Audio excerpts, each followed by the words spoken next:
Indiana is legit, folks. That is the biggest takeaway of week 7 of the college football season. And there is no doubt about it. Indiana football, the team is the losingest Power 4 program of all time. The team that everybody says is trash. The team that everyone said is overhyped. They don't belong. They're going to get destroyed.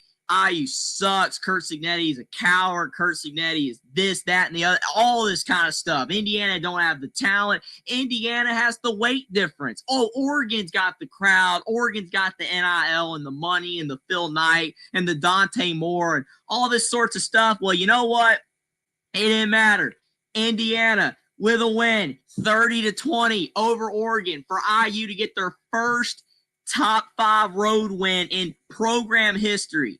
They've never done it before. I'm absolutely blown away by Indiana's performance today. I picked Oregon. I regret picking Oregon.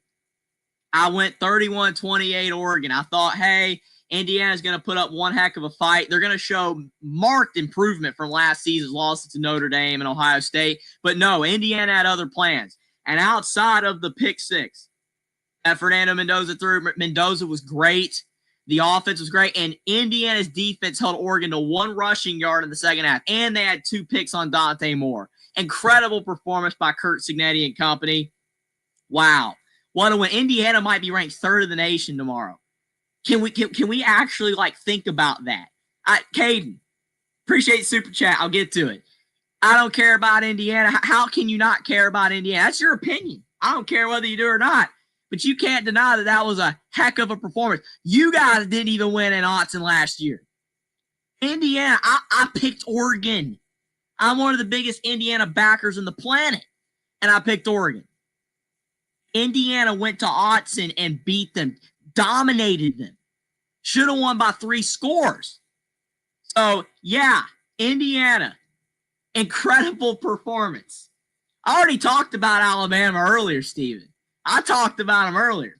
So, yeah, I am thrilled. I am excited. I mean, you got to be giddy for IU. If you love college football, yeah, Kate, it's very impressive. It's very impressive. If you love college football, this is a great underdog story. Indiana, the worst program in the Power 4. 2 years ago, 3-9, getting blown out by everybody. And now they're going on the road and knocking off top 5 teams for the first time in program history. I can't even believe it. I'm excited. I can't wait to dive into this game and more. We're going to talk about all the games. But I just wanted to start off the show with that because, to me, that was the biggest takeaway from today. Could Indiana do it? The game of the week. Not OU Texas. Oh, yeah, OU Texas is the game of the week. No, it was not. Indiana Oregon was the game of the week. A top 10 battle in the Big Ten. And Indiana went to Autzen and got it done. I'm blown away. I don't know what's going to happen the rest of the season. I don't know. I have no idea if Indiana is going to go undefeated or not. I don't know if IU will make the playoffs or not. I don't know if IU has a shot to win a national championship or Mendoza has a shot to win the Heisman. And none of that matters right now because what matters is that Indiana went to Oregon and got a win. And I'm blown away. So, yeah, you did, Steven. You did. Not in Autzen, though, but you did. But yeah, it was incredible. I don't know. I loved it. Just an incredible performance by Indiana and the biggest takeaway of the day in college football. But we got a lot to get to, so without further ado, let's start out with Kane the Diesel Freaks $2 super chat. Ohio State ragdolled Illinois and destroyed them. Well, it played good. It was a good win for Ohio State against Illinois. Illinois top 20 team. You didn't win by 53. Like Indiana did, but you did go on the road, knock them off by 3 scores. That's good performance. It's a good win. Ohio State played like people thought they would play. I picked Ohio State, I think, to win by about 17, 18 points. So they did exactly what I thought they would do. They did exactly what America thought they would do. Good win. And again, appreciate the super chat, Kate. Appreciate the support. But yeah, it's a very solid win for Ohio State. I don't think that game really shocked anybody at all whatsoever. I don't think Illinois fans really thought they had a shot. I don't think America thought that Ohio State would lose. Barely saw anybody pick Ohio State to lose. Everyone thought that Ohio State would win. So, again, good performance. Really good performance by the Buckeyes. But, yeah, So, moving on from Ohio State, because again, they did what they were supposed to do. Good win. Can't fault that. Georgia, Auburn. Oh my goodness. I don't know if people watched this game. Probably you did. But this game was a joke, man. Auburn got hosed. And I'm an Alabama fan. And I don't like Auburn because I'm an Alabama fan. But I don't hate Auburn like some people hate Auburn. I'm not one of those people that just hate their rivals to infinity. Like, I like IU a lot. So, Purdue, no, not a fan of Purdue. But I don't loathe Purdue. I can respect Purdue sometimes when they're doing some things that are not beating Indiana and it's good. So, Auburn, if Auburn had to beat Georgia today, I'd have been okay with that. I would have been okay with that. But Auburn somehow just completely folds after one of the worst calls I've ever seen on planet Earth on the goal line. I don't know if the chat agrees. Honestly, chat, appreciate all you guys for being here so far. Jackson, Caden, Hummus, Steven, Godfather, I see Dylan Jones as well. I don't know if you guys saw the play, but I feel it was a touchdown. Clint Moses as well. You're welcome, Clint. We beat your rivals. But, yeah, I don't know if you guys saw, but to me, that's a touchdown from Auburn. But what's so frustrating, did anybody see how many bad calls there were in the game? Like, again, if there's any Georgia fans in the chat, I'm not trying to disparage your team. You got a gritty win on the road. Good job. But against your rivals. But still, Georgia got away with a lot of crap in this game. There were a lot of bad. Thank you, Jackson. Steven, did you see the game? Did you see the game, Steven? I don't even know what to say right now about that game other than the refs. Did you see the timeout? Kirby called a timeout. And somehow it's not a timeout. He's clapping. It was a timeout. And he's like, no, I didn't. Kirby lied on national TV. How can anybody take him seriously? He lied on national TV. Georgia got away with a lot of crap. I can't even remember how much it was bad. Like the amount of bad calls. I can't even remember them all because they were so bad. Jackson knows what I'm talking about. Georgia sucks so bad they need the refs to bail them out. Same BS we saw with GT last year on Black Friday. Yeah, Georgia Tech should have won. I'm sorry about my supposed Georgia trash talk because everybody thinks that I hate them. I don't hate them. But I'm getting sick and tired of them getting away with wins. They should not be winning these games. Oh, it's because they're the better. They played like crap. Now, Auburn choked. I can't really defend Auburn, really, on the second half because they choked. They completely choked. Their offense sucked. Jackson Arnold and company didn't do squat in the second half. They had like 20 yards of offense in the second half. Complete joke. But that first half especially, Georgia got away with so much crap, it's unreal. And I don't understand why anybody can't see it. Like, I even saw a couple Georgia fans finally seeing the light on Twitter today, which is it's encouraging. Maybe they're not all lost. They said, yeah, we're getting away with stuff. So, yeah, well, the thing is, Steven, the difference there about Alabama getting bailed out by the refs against South Carolina last year, I don't play the ref game. The difference is that, yeah, you can make that argument. Yeah. We weren't very good last year, though, and people made that clear. Georgia fans still think they're a top 5 team, top 3 team, and they're not. They're skating by these garbage teams week after week after week, and they're getting 80 billion calls. I mean, if you watch the game, Steven, you cannot tell me that this isn't a timeout. You can't. Is Ron Day law on national TV? I don't think so. I don't think DeBoer lies on national. Signetti went off today against Oregon because the refs made some bad calls. And you know what? The refs started calling the calls because Signetti lit him up. And Indiana got the calls. Good job. I don't understand what in the world just happened in that Georgia-Auburn game. The end of that first half was one of the most despicable things I've ever seen.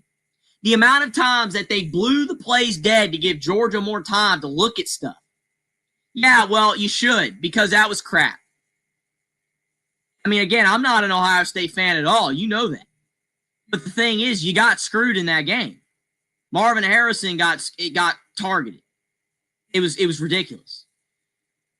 I mean, the thing is like I said, with Georgia, this is a consistent theme, though. It's not like this is a one-off game where it's like, oh, well, Georgia got some calls and they survived. It's week after week after week. And again, it's getting on my nerves because I think that some Georgia fans are starting to realize their team's got problems because they're not very good. But they keep winning. So like 90% of the Georgia fan base still thinks they're good. If Alabama was playing the way Georgia was playing right now, then I would not be on here saying Alabama football is playing well. That was a terrible performance by Georgia. Auburn gave the entire game away because of the bad calls, and it got in their head, and Jackson Arnold started to play like Jackson normally does. But still, that was a pathetic game. Even Caden is not even complaining about what I'm saying right now. Like, I understand what you're saying, Steven. Trust me, I do. And I respect what you say. Like, I listen to what everybody says. A lot of times I don't agree, but most of the time I can respect what people say. I respect what you're saying, and I understand what you were saying. You know, you don't blame the refs. You know, Auburn lost the game because Auburn sucked. I'm not saying that in this particular game, Georgia won only because of the refs. It was part of it, but Auburn gave the game away. But Georgia still is not playing very good football, and they just conveniently keep getting a lot of calls. It doesn't make any sense. And to me, that timeout is just completely exemplary of that. You literally don't give him the timeout when he called it. You don't give him the delay game, which it was, because the clock ran out. You just reset the play. Never heard of such. I don't know. I mean, Jackson, honestly, I want a little more feedback from you if you don't mind. You know, I think Georgia right now, the last like year and a half or so, has gotten some of the just most favorable calls of any team in college football consistently. But that's just my opinion. I think that they're just getting favorable calls week in and week out. I don't understand it. I don't get it because to me, you know, like just call it down the board, man. Like we know refs suck. See, this is where I agree with Stephen Cherry. The refs always do make bad calls. But I don't understand it. Just unless I'm blind, unless I got some major bias against Georgia or something, which I don't think that I do because I watch the games like everybody else does. I'm consistently seeing a theme where Georgia is just getting everything going their way. All the calls, all the situations. Kirby gets everything he wants. That Kirby's like the freaking master of college football. Whatever he says, the refs listen every time. Oh, I didn't call a timeout. Okay. Let's just not do that. Let's just let you reset. I don't know. I'm tired of it. Georgia did not play good today. Should have lost. Auburn choked, but the rest were abysmal, and that was a touchdown. So I don't know. I think it's abysmal. So I appreciate the feedback, Jackson. Again, appreciate the $5 super chat, but I would like to see Georgia just start winning football games like they used to if Georgia fans are going to say that they're elite. That's what I want to see. Either they need to just fall apart and suck for a while like Dabo Swinney and Clemson so Kirby can reset because right now Kirby is not clearly seeing what I'm seeing, that his team kind of blows, but they keep winning. Or they need to go back to winning like they used to without all the shenanigans stuff and go back to dominating like they used to 3 years ago because they're not doing either. They're stuck in this purgatory where they're not good, but they're winning and they're getting away with winning. And it looks like, oh, wow, Georgia's still a top 10 team when they actually kind of suck. So it's honestly hilarious to me. I will get off this topic, but Georgia, I'm not saying that they're completely frauds or anything because I hate that word. Penn State are frauds. That's a fraud. Penn State. Georgia's not a fraud, but they're not very good either. And they keep winning. And the refs definitely help them. So, yeah, Hummus is definitely agreeing. So, yeah, and agree with Steven here. Refs suck. We know. But Georgia's just getting favorable freaking calls, man. The internet's on my side. I think people are starting to figure it out. I've been talking about it for a year and a half. I mean, not the whole internet because you're never going to have the whole internet on your side. It's just not how it works. Georgia fans think I'm a moron, but that's okay. At least a couple of them think I have a point. Again, Georgia getting away with everything is blowing me away. They kind of suck. Auburn sucks worse, though. They gave the game away. Pathetic game. Honestly, worst game of the day was that one. But back to IU Oregon for a minute. Indiana, again, Fernando Mendoza was on fire. He played great outside the pick six. That was a bad throw. That was a terrible throw. But Indiana ran the ball well. I said that if Indiana was going to win this game, they had to run the ball well, and they did. They got the first downs they needed to on the ground. They kept the drive alive late in the game to completely kill the clock. Dan Lanning, I love after the game, Dan Lanning, Kurt Cignetti's just mutual respect. I thought it was amazing. Like, that's great stuff. Like, people say Cignetti's arrogant and, a butthole or whatever. He's not like that, man. He wanted to get the Indiana fans fired up, so he said the things that he said, but now he's simmered back down. Cignetti knows what he's doing. Literally, Cignetti knows what he's doing. He got the media all riled up. Everybody's talking about IU except certain networks that don't want to acknowledge. But everyone's talking about IU. Cignetti knew what he was doing with what he did, firing up everything last year. Now he's calmed down. He gave Oregon respect. He didn't give him any, what's the word, fodder to simmer on, to be like, oh, well, Cignetti said this, so we got to beat him. He didn't do that. He said Lanning's great. He said Oregon was great. He didn't let Oregon use anything that he would say against Indiana. So it's just all smart all around by Cignetti. I think he was a masterclass preparation performance for the game. And, yeah, just great job. All throughout the game. Indiana dominated Oregon on the lines of scrimmage, which I'm shocked they did. I'm shocked. Because looking at Iowa game 2 weeks ago, Indiana kind of got dominated on the lines of scrimmage. Oregon's got better lines of scrimmage than Iowa, and Indiana pretty much dominated Oregon's O-line. They sacked Dante Moore 6 times. And that was even before Dante Moore started getting hobbled late in the game. Very impressive. Just blown away. We got Caden with $5 super chat. Appreciate it, Caden. Drop the phone line, and until Indiana beats Ohio State, they're not legit. Well, I don't care about that. Because, to me, Indiana, they are legit. I don't care about beating Ohio State. They're not on our schedule. We might face them in the Big Ten championship game if we get there, but you know what? I'm not calling that because Indiana could lose 2-3 games. Indiana, just keep playing the way they are. I will drop the phone line. Anybody can come in. I'm not going for 5 hours this weekend, though. It'd be crazy. It'd be awesome.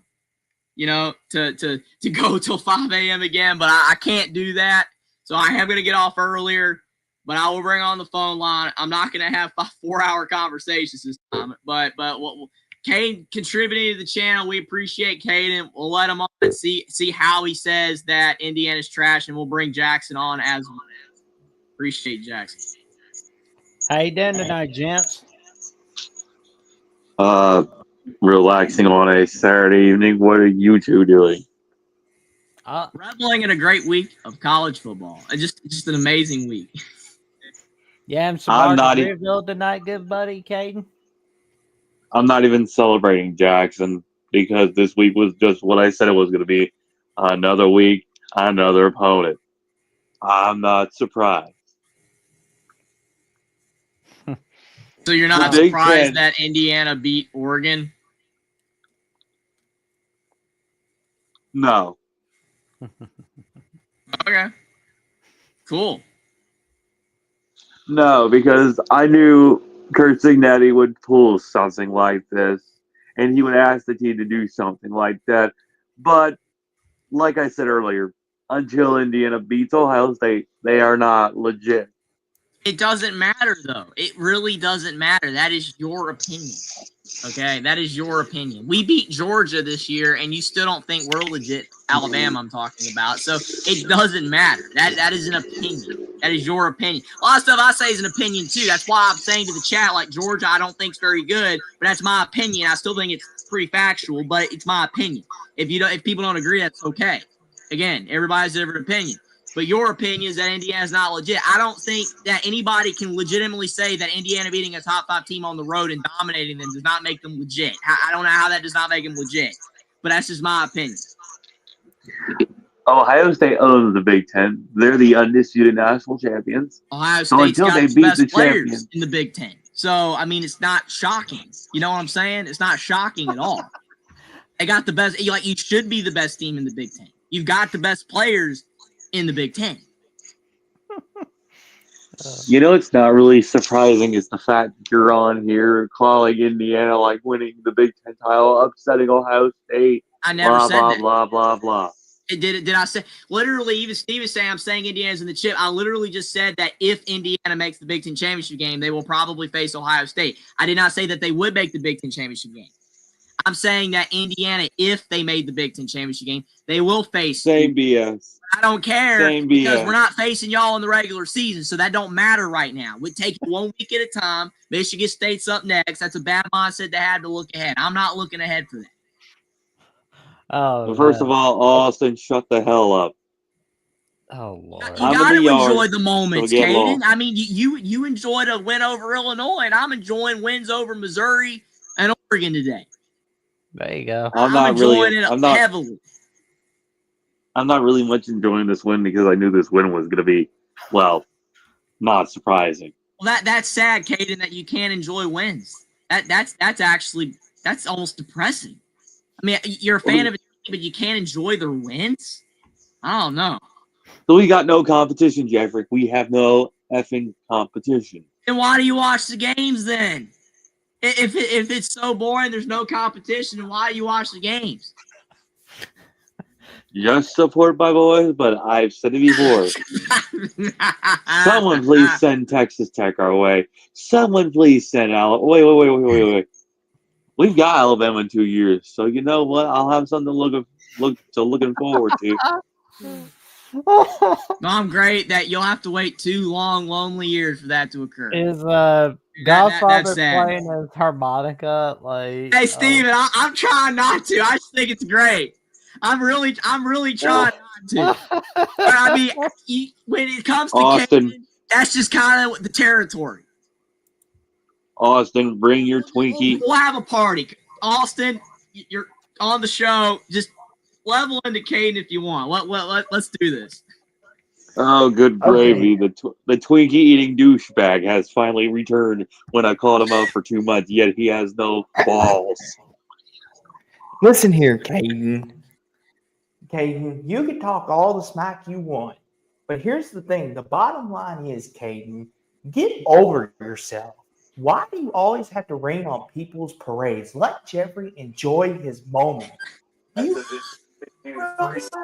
picking on Indiana of all teams. The harmonica's back, baby.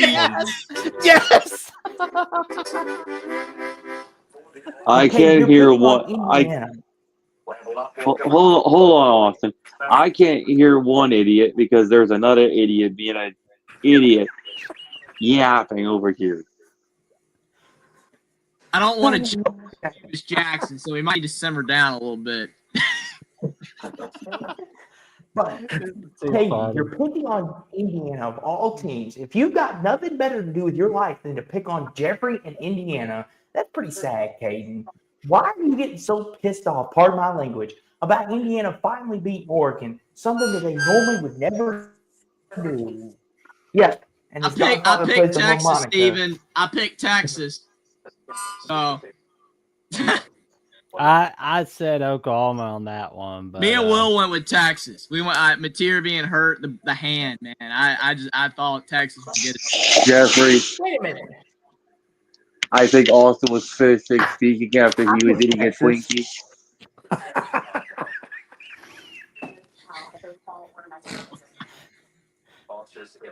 You were saying idiot number 3. Rank the idiots, Cade. Rank the idiots. How would you rank us based on our moronic status? Like, I'm intrigued. I'm probably number 1. That means good things. I think whoever's number 1, that's a good thing. You want to be number 1. But what's your ranking, Caden? Well, number 1 would be obviously Double J Jackson Johnson. Number 2 being Jackson. That's a compliment. Go ahead, Caden. Number 2 being, well, the man who's hosting this whole entire dang show, Jeffrey. And number 3 would be Whalem, or however the hell you say Godfather, not even the Godfather, the God Lamer of the SEC. Because that guy is broken down more than a broken old record. And, well, Austin's the 4th idiot. Poor Austin. Okay. Hey. That's cool with me. I mean, hey, Katie, you're just making yourself look like the idiot more than we are. I mean, everything we say has facts and validity to it. What you're saying, Caden, has no facts and validity behind it. Yeah, well, So, it went from Ohio State, Georgia are the best, and now it's Ohio State, Miami. So again, like if Miami loses, he'll become an Indiana fan overnight. I mean, I know I've given Miami Ohio State and Indiana. It's Ohio State and Indiana. Look, I know I've given Miami a lot of crap, but at least they've never had to get bailed out. Excuse me, Caden, I'm talking. Miami has not had the refs bail them out like Georgia has. Like, I mean, Georgia needed the refs to bail them out against Auburn, who got outgained by Baylor this season. That's pathetic. That's the same crap we saw last year on Black Friday between Georgia and Georgia Tech and clean old-fashioned hate, where it looked like Georgia Tech was going to win this, but then got screwed out of it by the refs. And if you'll excuse me, Jackson, the 9-time undisputed national champions of the building. So keep your mouth shut, or I'll put my size 13 boot up where you know it's going to go. Than you, Caden. We got more titles. All right, man. And Austin, I suggest you go back to your. I'll gladly send you my address, good buddy. Austin, I suggest you go. No, shut up. I'm talking. Oh, okay. I'm sorry. Let's not interrupt Kate over here, Mr. Dipshit. But go ahead. How about you do me a favor? Go back eating your Twinkies where you belong. And Godfather, go back in the retirement home where you belong, because I'm in the building and the undisputed champions are in the building. I think Godfather owns the building, man. So I think the joke's on you, good buddy. It's my building. I done told you. It's mine. I can't talk. Godfather, I didn't ask for your opinion. Yeah. I asked to get one hand, shit in the other, and see which one fills up the quickest.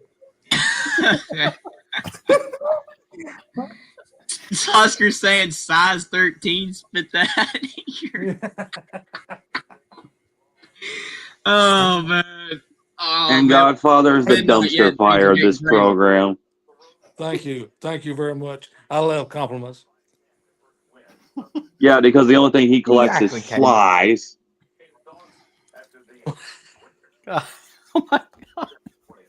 What I do? Do I have a fly collection? I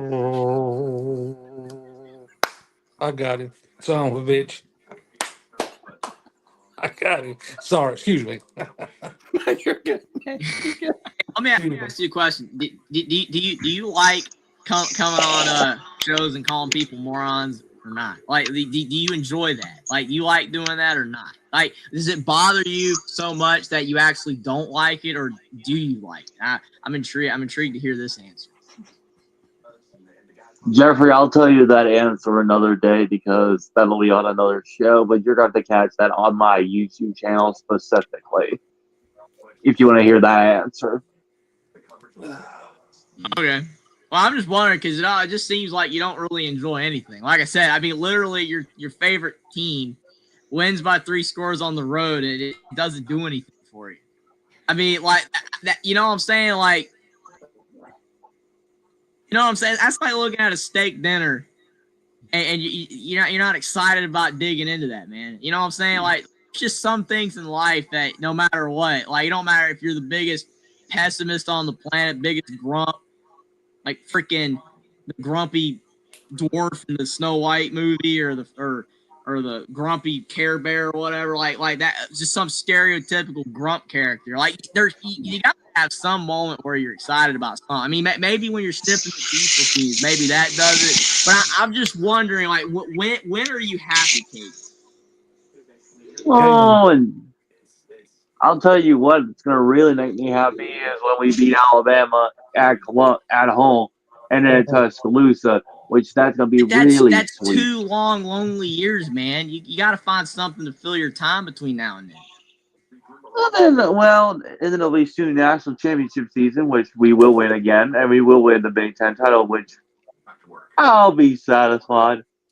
You want me to make a bet with you like Will did? I bet you a steak dinner Ohio State don't win the national championship. You want to bet? Bet. Steak dinner.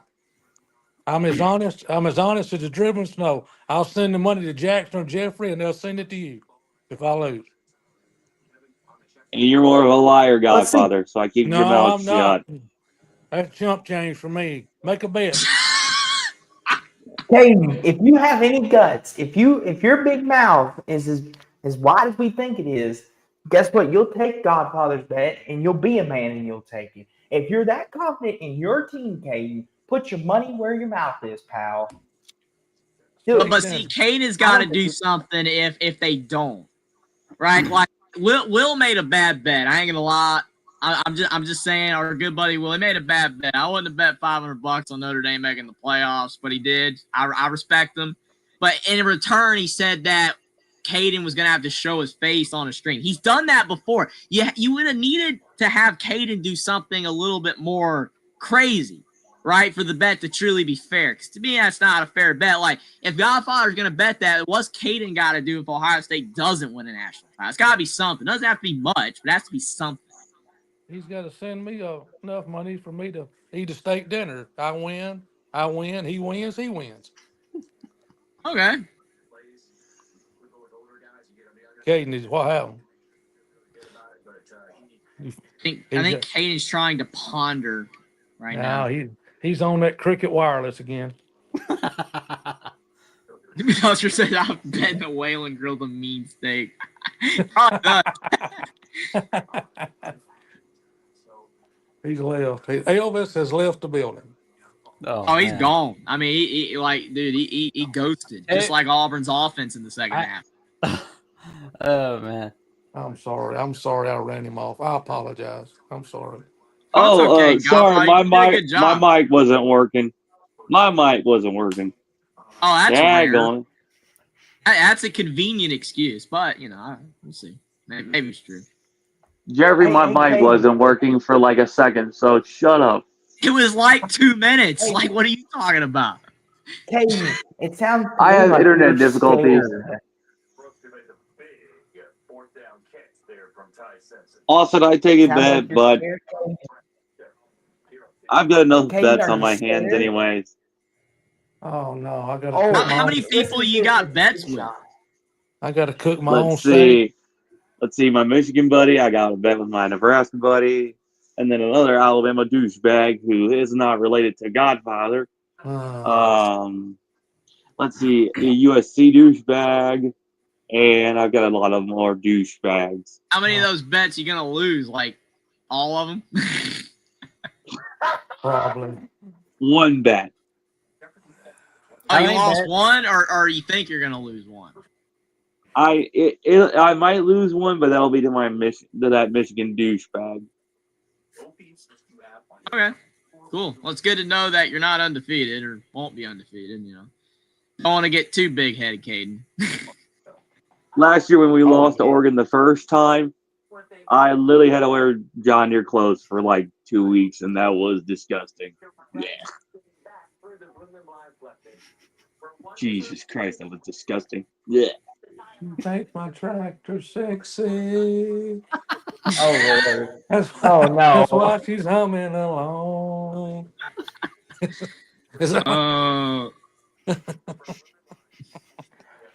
But oh my god, I think we went off the rails a little bit. Oh, it's gone. I mean, It's like gone. these Saturday night shows. I mean, there is no like continuity or stability or any other ability that you can put to a word. There's nothing. It's gone. I mean, it's okay. I mean, that's why we love it. Love the Saturday night post game shows because they go off the rails every time. It's my fault because I mean, like if I did one caller at a time, it'd be a little more tame. But this is entertainment. This is great. So I love it. I appreciate you guys for coming on. It's amazing. Oh, man. Real It's fast, amazing the Jeffrey. havoc that Caden creates on a weekly basis. So while I got you here, Jeffrey, I kind of owe you and Indiana an apology because I said I think 49. Austin. Shut up, Caden. I'm speaking. The man's speaking now. Shut up. The last real champion speaking. Anywho, Excuse me, Austin. The champions are in the building. Excuse me. No. I'm the last real champion. Thank you very much, Uh-uh. Caden. Yours is Uh-uh. a fake toy from Toys R Us. When you get a real national championship, come Default talk to Toys us. R Us. Yep. Austin, if you claim yourself to be the last real champion, where the hell is your national championship belt? Alabama's got plenty of them, so I can back that up. Jeffrey, you're not a Louisville fan, so shut up. Hey, excuse me, Caden. Excuse me. Thank you very much. My championship belts are over here in a display case. I don't like to brag about mine because I'm not a dumbass, you number one, and I don't like to flaunt. That's not my style, Caden. I let idiots The like only you do that. style you like to fly is eating Twinkies and driving a little car like a douchebag. You talking about a little car like Mr. Incredibles or whatever? You talking about something? Jeffrey, that's a really small car. I wouldn't want to be driving in that with all these massive vehicles we got today. You'd probably get crumpled. Mr. Incredible. In Austin, you do drive a bigger vehicle than that. I'm sure you do. I drive I drive an F-350, so stay out of my lane. No one cares about your F-350, man. That thing's so much diesel, man. I don't know how you can fill the tank week to week. It's probably high on it or something.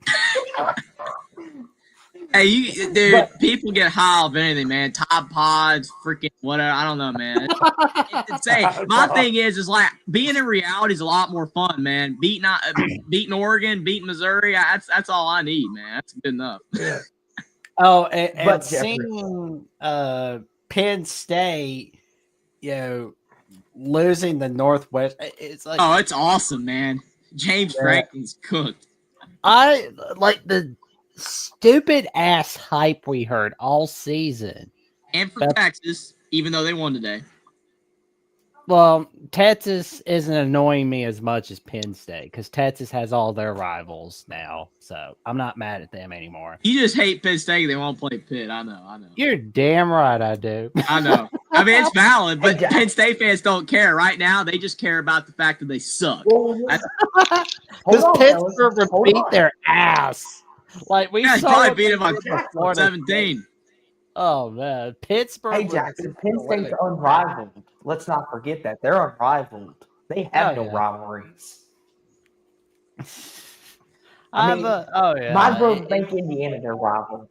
Yeah, in Penn State and Maryland a rivalry or some crap. Like that's not a rivalry, man. Like what even is that? Like Oregon, Penn State's a rivalry now. Remember the Big Ten rivalry series, Penn State, Oregon. I mean, they didn't even have Michigan, Ohio State on the list, but they had Oregon, Penn State. What are you doing? What even is that?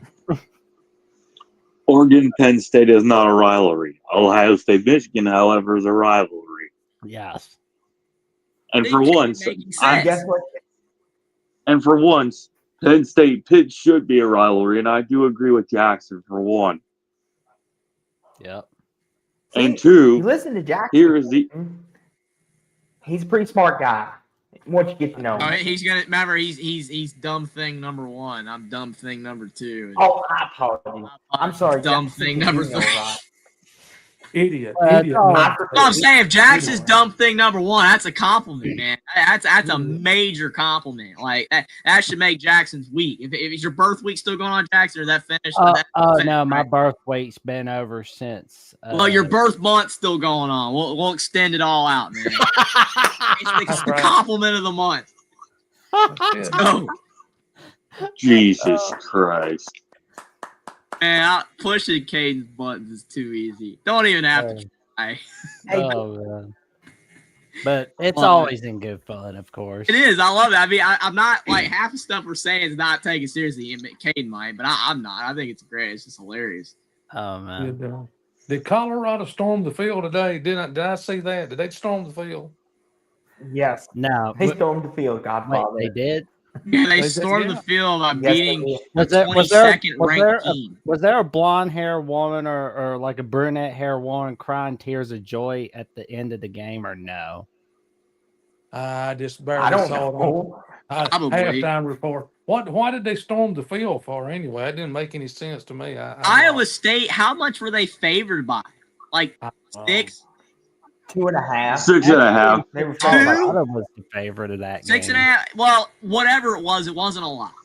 So, I mean, it's not like that when, I mean, do people really blink at that? I mean, we've seen so many No. here. That's like, who cares? Iowa State's not great. It's basically Maybe panic. except Tech, but Cade's gonna say Tech's trash. But I'm just saying, out of all of them, Tech's something. But Iowa State's not that great. Losing to Colorado is not that shocking in any way, shape, or form to me. It's the Big 12. They all beat each other. Kansas State beat TCU today, Jeffrey. That's a prime example of that. Yeah. It's just not shocking at all. I mean, like Texas was favored today. It's not shocking. And can I be fair? Mhm. And can I be fair? Pitt Snipe Huskers and Mini Hudson, Nebraska Corn Huskers, a dumpster fire in the Big Ten. No, they're not as much of a dumpster fire as they used to be. Oh man, I like mean, It's still- they were really it's still- bad 10 years ago. 5 did years ago, anybody they were see the Are top better. 10 that I put out for the Big Ten teams on the Voice College Football Ets account? When did you post I it think this I did. morning or this afternoon? Well, I didn't post. It was our social media team from the Voice College Football Network that posted it this week. It was on Tuesday, I believe. But I had Penn State ninth. Just barely in the top 10 of that conference after that loss to UCLA. Oh, they're Little gone. did any of us know they were going to be choking against Northwestern. And they're like down to like 14. Oh yeah, I mean they're closer to having. Hey, hold on. Hey, can Jeffrey do me a favor? I'm only asking this once. Jeffrey, switch Godfather out for Pitt Snipe Husker because apparently he's got something to say to me. So Pitt Snipe, I would bring love your to bring Pitt carcass in Snipe here. Husker on the show if he wants to come on. I'll leave Godfather on. I'm not gonna kick Godfather off until Godfather's ready to leave.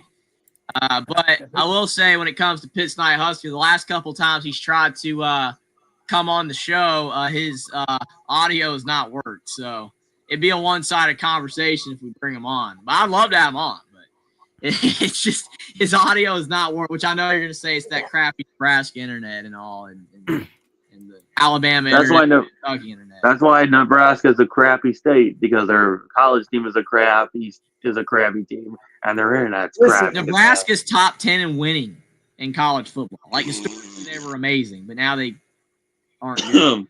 And Jeffrey, we own Nebraska, so I really don't see the difference there. You beat them by 4 last year, but still you did win. Yeah. And what part do I not understand of that, Pitt Snipe? Please get your butt on here and tell me otherwise. Kate, I have one question for you, and this is Austin. Keep your mouth shut. Question for you. Oh, you don't tell me when to hush up, Kate. Normally Jeffrey has that power because he scares me. Look at his vicious claws up there. Jeffrey is not intimidating for the love. Will you not love him? Oh, really? Look at his face when Jeffrey. Listen. Jeffrey's like a honey badger. He's sweet and nice when we're on air. When we get off air, he's angry, Caden. You ought to see him. I don't know about that, but I'm just saying, like, you can get really heated on the shows, man, when you got dumb, ridiculous takes. I lay into this. I mean, I'm not gonna roll over and die like Caden wants you to. I'm just not doing that. No. You gotta fight back. But what's your stupid question on it, Austin? Anyways, the exterior Caden, don't get fooled by the exterior. All right. Oh my God, Tennessee 134-31. Tennessee is not that good. Georgia is not that good. Tennessee swallowed. It's all man. related, Jackson. They It's all related swallow, like the man. cousins, like they always say about Alabama. That's not true anymore. So it's not real, man. Oh man, I cannot wait for Barron to beat that Vol ass net Saturday and put I them hope so, man. I'll blow them out. Get the Like they're gonna suck in Tuscaloosa. Like that's against Bama. That's what's they'll gonna start out like Jackson- 10-0 and then lose like 35-17 or something. I don't know if Oh, Oh, hold on, guys. We forgot about the Bobby Hill Riz for Josh Heupel. They may win because of that now. well, it He's probably gonna ran use out. Bobby Hill. It's running out of gas at Tuscaloosa. I would have so- respected Bobby Hillriz a whole lot more if he had to beat Georgia. They don't have Hey, no Austin, didn't you have another dumb question for me, or what was it? Damn it, Bobby. Oh, give me yeah, some what it was, Kay. I wanted to ask, did you, besides Ohio State, is there legitimately any other team you think they can win it all? I'm just curious. He's going to say nobody. Oh, Miami will have a shot to lose by 21 against almighty Buckeye. Okay. I That just wanna hear Miami Caden's- game would be. I actually had that Miami game a little closer by like 14. Oh, okay. And then Texas Tech or BYU to show up. No, we'll see. Or BYU. Hey, Caden, I just want you to know next week when Louisville beats Miami, don't come crying and change your team, okay? He'll just become an Indiana fan. I'm waiting for it to happen. Because again, Yeah, if don't Miami let it loses, ignore. I use number 2.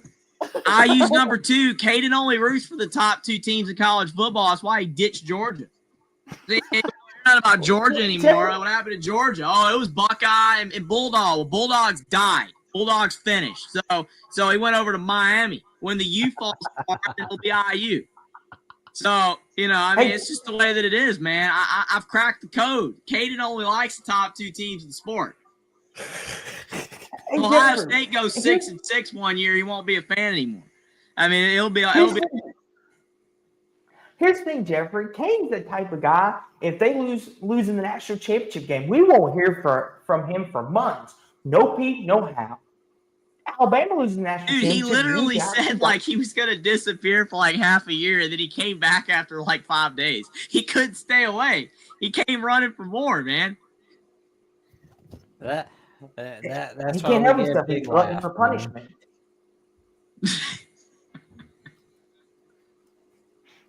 Mr. He thinks he's Brock Lesnar.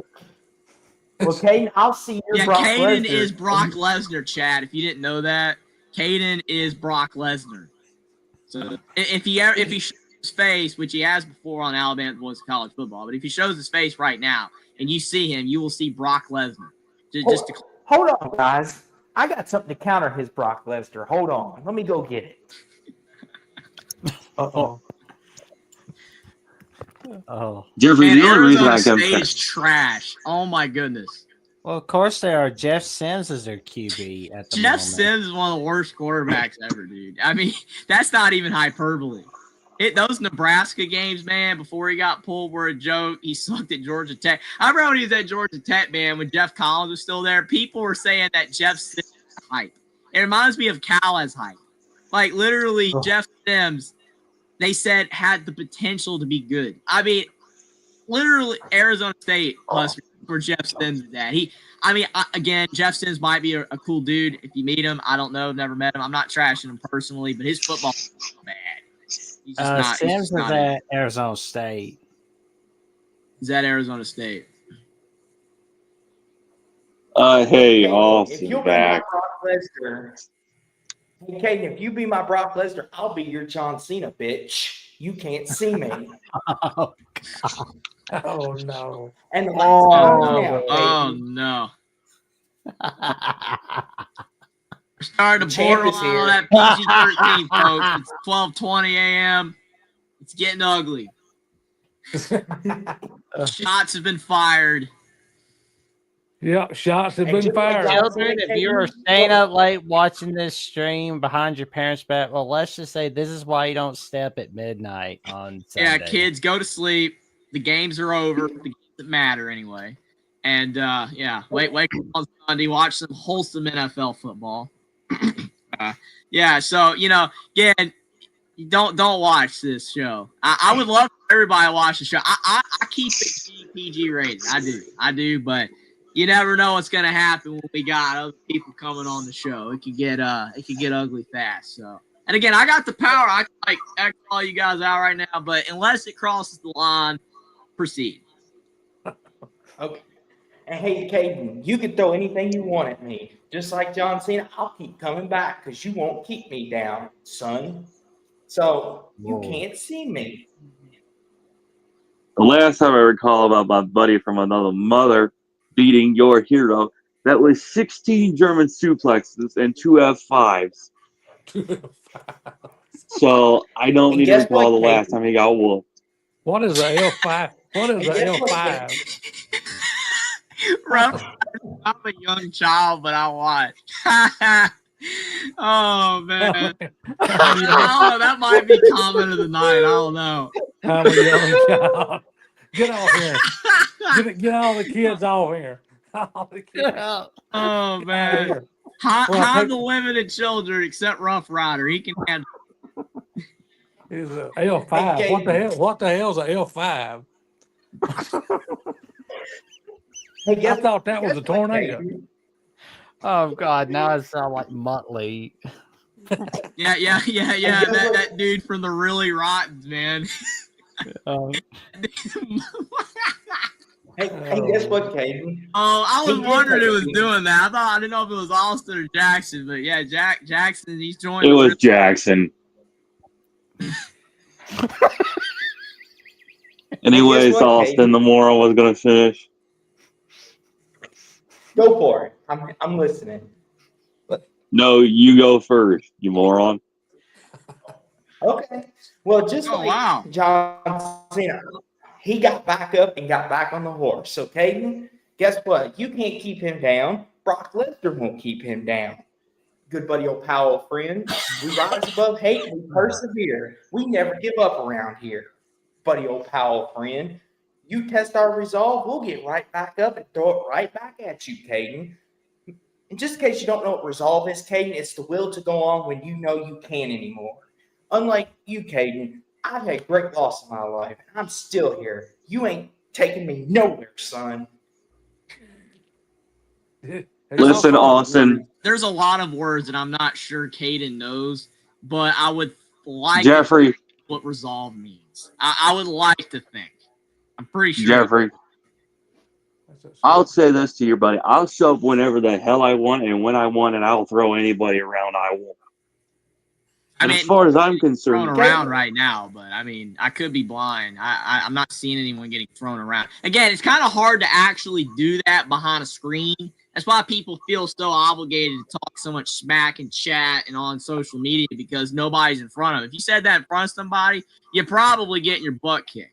So that's why you feel like you got the freedom to say what you want on these type of platforms. So I mean, right now, like I don't think anyone's feeling really threatened, man. Like you're not throwing anybody around because you're sitting in somewhere in the state of Ohio, somewhere, with your 350.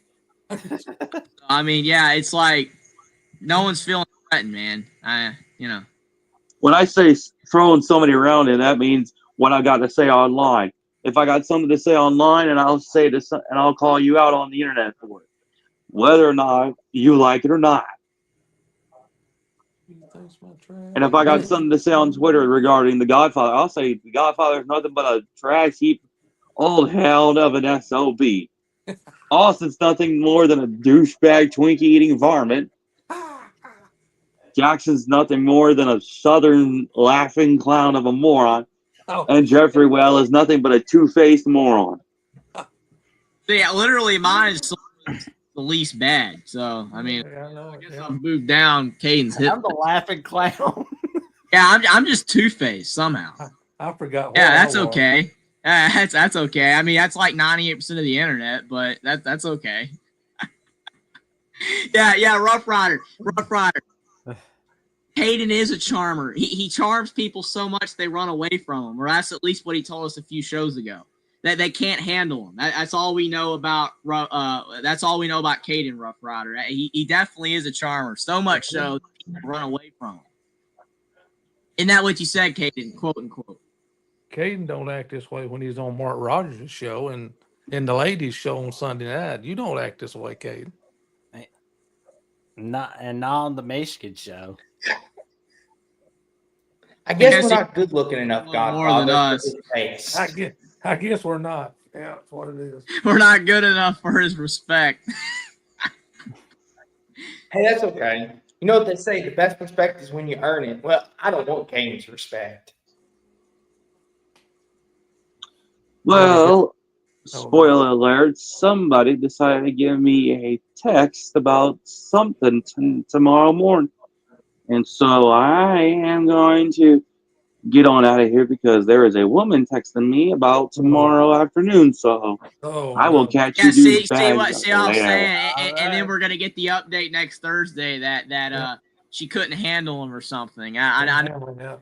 Something like that. So have a great night, Kate. Have a great time doing whatever that you're not doing that you're saying you're doing, because we know you're not, but it's okay. Have a good time, Kate. We appreciate you for coming on the show. I don't really know what I had anything to do with college football, but let's get back to some college football. How are we doing tonight, guys? Doing all right. How you gentlemen doing tonight? Doing great. Congrats on the win, Okay, we did Jeffrey. talk a little bit about Iowa State, Indiana. Colorado. Colorado's first win in conference play, and Iowa State looking like it's panic time in Ames, Iowa for their conference title hopes. More impressive win, USC or Texas?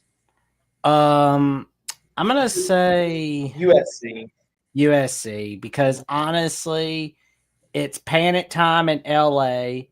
They have to win the big game. What do? They show out against the Michigan Wolverines and chew them up like a chicken nugget. I ain't gonna lie though, I don't think Michigan is very good. I'm sorry to Michigan fans if there's any in chat, because that's blasphemous to say. But I don't think Michigan. That's not to say they still can't beat Ohio State or whatever. Like, weren't very good last year and they won. I don't think Michigan's very good. I think their biggest Achilles heel is their 5-star quarterback that they paid $10+ million for. He's not doing that good. I'm not very impressed with Underwood. Was this Oklahoma's second loss? I know it's one. They got 2 losses. This is Oklahoma's first loss. And Michigan's got 2 losses. Oklahoma has 1. Yep. Jeffrey, I said that about Michigan, and I got chewed up. Jackson looked at me like I had 2 heads when I said that. So I'm glad you said it, because I said Michigan is not very good. They're not very comparable. And Jackson, everyone looked at me like I said, like I was nuts. They Jackson, got talent. You ready to admit that they do? They're just not good. They don't know how to use it. And again, the major problem is Underwood, because he's a true freshman and he's not good yet. It's not to say he'll never be good. I mean, people got to realize, hey, Dante Moore is in the Heisman conversation. Well, not really today, but before today, he was in the Heisman conversation, and it's because Dante Moore, it took him like 4 years to become something. Underwood's a true freshman. He's not ready. Clearly, he's not ready. He's not playing very good. They put a lot of pressure on him. They've got no backup to, they got that transfer from like Fresno or whatever, Mikey King. But it's like they don't. Obviously, he might be better for them right now. Underwood's got a lot of talent, but he's not playing very well. Sharon Moore, I don't know how good Sharon Moore is, man. A lot of talent. They beat Ohio State, I know, but I don't know, man. They just don't look that good. I mean, Nebraska choked again. Sorry, Pitt Snipe Husker, but Nebraska losing another 1-score game. If they had to beat Michigan, Michigan would be like 3-3 right now. And they'd be calling for Sharon's head right now. Michigan's not a really good team. They got good players, but they're just not a really good team. Like, honestly, what we're looking at from the Big Ten, it's basically the race for the 4th playoff spot from what we're seeing. I mean, because it's obvious you're going to see, like, Ohio State, Indiana, and Oregon in the playoffs. And Penn State, we thought before the choke. Ugh, they've been disastrous. And by tomorrow, we'll know what's up. But it will be interesting to see what is going to happen. Because, I mean, I know Washington is going to have a say in who's that 4th best team in the Big Ten, especially next week. It could be Washington. Washington might take it for themselves, Jackson. They're playing really good football. It's like one of those. If USC beats Notre Dame, I don't know the rest of their schedule, but well, they got Nebraska. They would have a chance. Mm-hmm. They've got Nebraska, Northwestern, Iowa, Oregon, and UCLA. Yeah, they would have to beat Notre Dame. Yeah, because they're probably not beating Oregon. I'm pulling for Notre Dame on that one. I hope Notre Dame wins too. I want Notre Dame to win. Like Stephen Cherry's saying, I'm grifted for Notre Dame. Well, it's because I want Will to win the bet. Dadgummit, I want him to win the bet. But it's like literally Notre Dame. They can be beat by USC possibly. I think Notre Dame's better. Yeah, but I don't know. The Big Ten. The thing that is so frustrating is because people talk about the SEC and the Big Ten. They're the two conferences with all their teams that get compared. And here we go. I know, Steven. Here we go. But what I'm saying is that you got people saying that the SEC is better. The Big Ten, after Oregon, Ohio State, and Indiana, there is a drop-off. Illinois, Michigan, Penn State now, USC, Nebraska, Washington, all of these teams are not bad. Iowa, I guess, are not bad. But they're not very good either. I know you got SEC's the same way, but you've got a lot of teams toward the top. I know it's rankings bias. I still think Georgia's not good. But you've got Texas in there kind of, in that middle range like the Illinois and stuff. But at the top, you've got Alabama again. Ole Miss, even though I don't think Ole Miss is that good, but still. A&M, Georgia. Missouri is a team that's not supposed to be very good, and they've been very good. Vanderbilt, I don't know. It just feels like the SEC for right now, still from like the first team down to like 12th or 13th, is better than the Big Ten. The Big Ten at the top is good. Okay, really freaking good. And Indiana is one of those teams. Ohio State, Indiana, and Oregon are very good. But the drop-off after that is steep. It's steep. That's where the conferences, at least for this season, to me, are not that comparable. It's not to say the Big Ten ain't good, but they're not the SEC in the fact that, hey, Auburn's trash, but Auburn can still show up. Whereas the Big Ten, you've got Ohio State playing Illinois and blowing them out. You've got Indiana blowing out Illinois. You've got USC blowing out Michigan. There's a lot of results that the Big Ten's not backing up the depth. Because the teams in the middle, Penn State is hurting the Big Ten this season. Penn State's hurting the Big Ten big time. The SEC, to me, has been better than the Big Ten as a whole. But at the top, I think the Big Ten's better, honestly. Possibly. At least Ohio State. Oregon, Indiana, good case. But the SEC is better from the first team down to like 12, 13 than the Big Ten is. That's just my opinion. And Jeffrey, you got a good legitimate argument there because, like you said, when you mention it, like any team in the SEC could beat anybody. Like Kentucky could go to Alabama and they would be in a one-score game. As crazy as that sounds, right? But that's just how the SEC has always been. Or Florida could go to Alabama and that game would be tight. Or Missouri could go to Florida.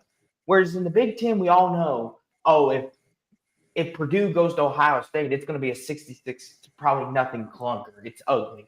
Or if Indiana, the old Indiana per se, went to Ohio State, we always knew, oh, that's going to be a clunker. Or, Illinois goes to Oregon, they're going to blow them out. Whereas in the SEC, there really is no team that you can say on a given day, except maybe, like you said, Jeffrey, maybe 2 or 3 at the bottom, where you could say they have no shot. I mean, look at tonight. Florida was in the game with Texas A&M, and a lot of people don't think Florida's that good, but they almost beat Texas A&M. Missouri, people were wondering how legit they were. They took Bama darn near. They took them to the end. I mean, and yes, Stephen, I see your point there. Defending champs means something. We're not saying Ohio State singly is bad. I hope you know. Ohio State's probably the best team in college football. Yes. Me and Jeffrey are just saying the SEC as a whole conference. Exactly. Thank you. And if that's what you think should back up your whole conference, then that's not correct, because in that case, then Bama would have done that 6 times in a row. We could have just said, oh, Bama won the Natty, so their conference is the best. You can't do that, because then you could do that for any team. I mean, if more teams in the Big Ten, can get a Kurt Cignetti and do what Indiana's done, then the Big Ten can get at the SEC's level. Illinois is trying their darndest. Bielema's trying his darndest, and there's still a major gap. There's a gap. Big gap. Illinois is a good team. There's a gap. Josh Whitman's done a Illinois is your Missouri-ish. Okay? Yeah. They're your team here below the top tier that's trying to rise up. You know what I'm saying? And they're not. Missouri is your secondary tier team, and they took Alabama to them. And I know you could be like, well, that's because Alabama's not as good. That's fair. You can still make that argument. But whenever the Big Ten gets discussed and compared to the SEC, it's always Ohio State. Ohio State is good. They would be the best team in the SEC now. They're great. They're fantastic. But that's not an entire league. Ohio State is one freaking team. And not to cut you off, Jerry, but Steven just made our point right here. He said, I think it's Ohio State drop off, Indiana, Oregon drop off. In the SEC, can you logistically say that? How much of a drop off is there in the SEC? And I don't even know where the drop off is. Honestly, where is the drop off? Ole Miss right now. Ole Miss currently is the highest ranked team in the SEC. Does anybody think this is the best team in the SEC? No. Does anybody think that Texas A&M is the best team in the ACC and they're the next highest ranked team? No. There you go. That's your answer. We don't know yet. That solidifies what I'm saying right there. Because you've got all these teams at the top, Ole Miss, A&M, Bama, Tennessee, Georgia, Missouri, LSU. What are they? Who's better? I don't know. It's just a collection of teams that are very similar to each other. The Big Ten's got the best team in the country, and then they've got 2 really other amazing teams, and I still cannot believe that out of my mouth. One of those is Indiana and Oregon, and then there's just a major drop off. I mean, again, it's stark. There's no one even close to IU and Oregon. Oh, and with Oregon's loss today, their 18-game home winning streak is now gone. Yeah. Alabama now has the longest active home streak in the world of college football, with 15 straight home wins. Good to know. I'll have to say this. The biggest streak? Alabama, yeah. I know Indiana's close. I think Indiana's had 14 straight home wins, I believe, under Cignetti. Indiana lost the home game under Cignetti. So, yeah, Alabama and Indiana have the 2 most home winning streaks right now. Alabama going into Missouri today and knocking Missouri off. I think Alabama's the best team in the SEC. There's a really good case for that. And I don't disagree with you, Godfather. There is a really good argument for that. It's not definitively like Ohio State is. Ohio State, you clearly say is the best team in the Big Ten. Alabama, there's a really good case, but there's still a mash of teams that are very comparable. I think Alabama's got a great case, though.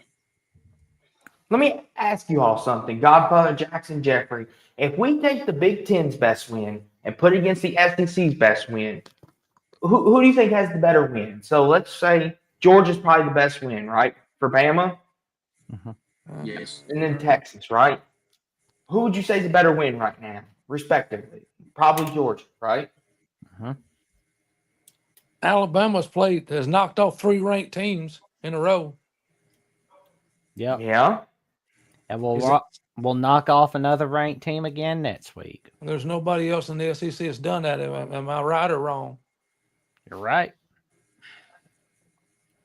I mean, they may crap the bed, and Tennessee may beat the crap out of them at Bryant Denny this weekend. But I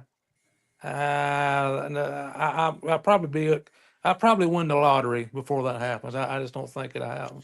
There you go, man. But score update: BYU has scored a game-tying touchdown and got an extra point with Bear Botmeyer scoring the touchdown. How in the world did Cade say BYU? Alabama's best win. Austin is Georgia, I guess. I don't know. The way Georgia looked today, the way Auburn took them, but it could have beat them for 3 quarters. I don't know if it couldn't be. Missouri might be the best win. Oh man, Georgia's not good right now. Yeah, No, Standard, they're but not. they keep winning. That's the thing, and they're getting so many calls. Like people keep saying, did anybody actually watch the freaking game? Jackson agrees. The calls were nuts.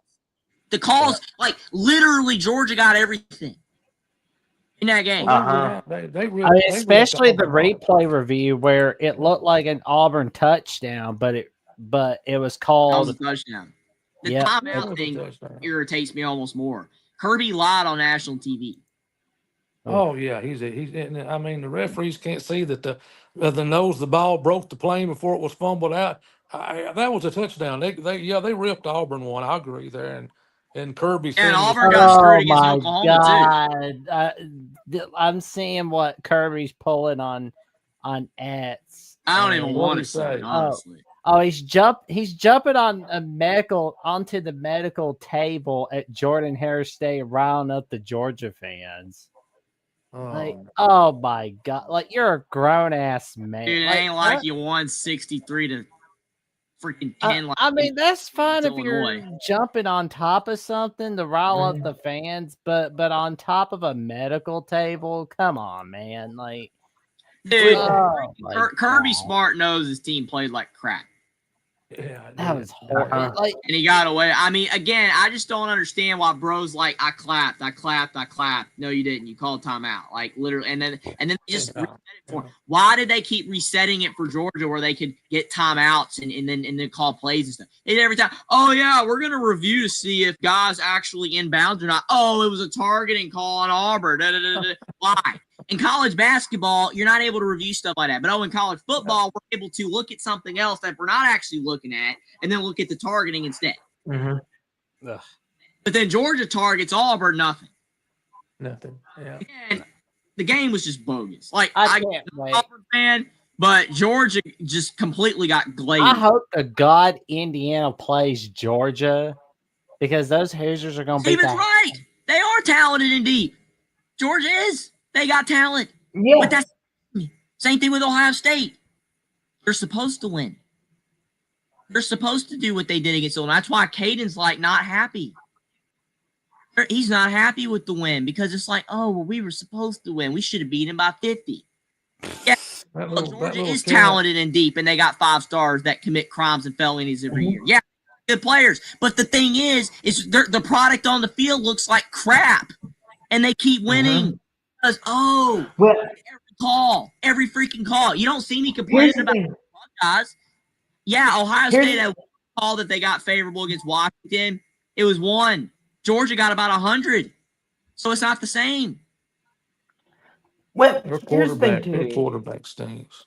He stinks. He can't throw the ball. Here's the thing too. I agree with that, Godfather. Jackson Arnold can't throw the ball. Jackson Arnold's really bad. Well, that little quarterback at Georgia ain't too good either. What's his name? Gunner Stockton. Gunner Stockton. Oh, that's God. what. Yeah, I mean, he looked. Yeah, he's pitiful. He went down from a love tap. He couldn't handle that. Like I saw. Did you see that one play where it was like it was like a little love tap? He couldn't handle that. He can't pass the ball. He had receivers open. He couldn't hit them. Oh man. Well, I that's mean, makes I don't know. and you'll hear coaches all the time too, Jeffrey. If we had a coach on here with us right now, he would tell you that it doesn't matter that we played bad. It doesn't matter that we got all the calls. We won. A win is a win. Oh yeah. That's what they would tell you. I And that's agree. all Georgia fine. won. Congratulations. But you've won now about 6 games in the last 2 years that you played an F game in. Mm-hmm. That makes Brian 9 Kelly times. went on a What race is to that? go over that.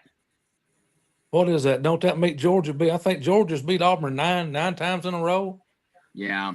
Something like that, 8 or 9 or Yeah. 10. It's something. Yeah, the last time Auburn's beaten Georgia was in 2017 in November 11th of 2017. And the Troy V saying saying Love Tap was a great song by the B-52s. And the B-52s, the one that did that Love Shack song too. Oh man. Baby This year's Shack. Oregon team, I think, would beat Georgia. Honestly, Oh yeah. Yeah, the way they played in the I don't first half know. against Auburn. Oh yeah. Yeah. I don't know. Oh yeah. Dante Moore looked a little shaky today. Yeah, because IU. They put the heat on him. Yeah. No, Jeffrey, I ain't taking nothing away from you, but he did. He looked shaky today. Like I thought the Oregon offensive line would be better than what they were today. Not saying Steven, Indiana. I agree. It happens. But you're not a Georgia It fan. happens. Do you at least like partially admit that the calls that Georgia's getting away with like exceeds the normal crap, the normal garbage? That I just feel like it's excessive how much Georgia's getting helped in these games. It needs to be investigated. I'm sorry. I know I sound completely like anti-me right now, just completely hammering home this. I really don't care. We beat Georgia. Who cares? But at the end of the day, I'm just sick and tired of Georgia fans thinking they're a top 3 team when they're playing F games, F performances, and then they're getting all the calls. I mean, literally, that Kirby Smart timeout that's not a timeout, that was a timeout, that was not a timeout, should go down as one of the stupidest, dumbest plays in college football history. And the bro lied on TV and got away with it. He lied on TV. This is not the 1950s, Kirby, where nobody can see nothing. We have cameras, and we exposed you. You lied. I would love to have him on the show. I would love to have Kirby Smart on the show, and I would not rag into Kirby. I would be like, hey, Kirby, I think you flat, but I want to ask you, why did you lie on national TV? I want an answer, and I want to know, why did you lie? Because to me, I feel like Kirby Smart has lost a lot of respect and credibility for that crap. How in the world can you freaking lie the way that you did, and it's okay? Everyone saw it. Georgia fans don't care. No, timeout. You call it a timeout. And these people that's why when you're a fan of a team, your bias can't go that strong. You can't do that. The whole world Oregon game, and I was like, hey, that was a hold on our part. That was a false start on our part. We made a mistake. We screwed up. That's okay. Oh, Alabama made a mistake in this game. What a dumb play by James Smith. That's okay. I'm not that biased. But these Georgia fans are like, oh yeah, Kirby Smart. He's outsmarting the refs. No, he's lying. He's lying. That's not outsmarting. That's cunning. That's con artist. Joke. And I would like to ask him that. I don't hate Kirby Smart, and I don't hate his football team, but what he did was despicable today. You don't do that. You don't lie like that. The guy lied and got away with it. And that's wrong. That's freaking wrong. And I Here's think the thing, though.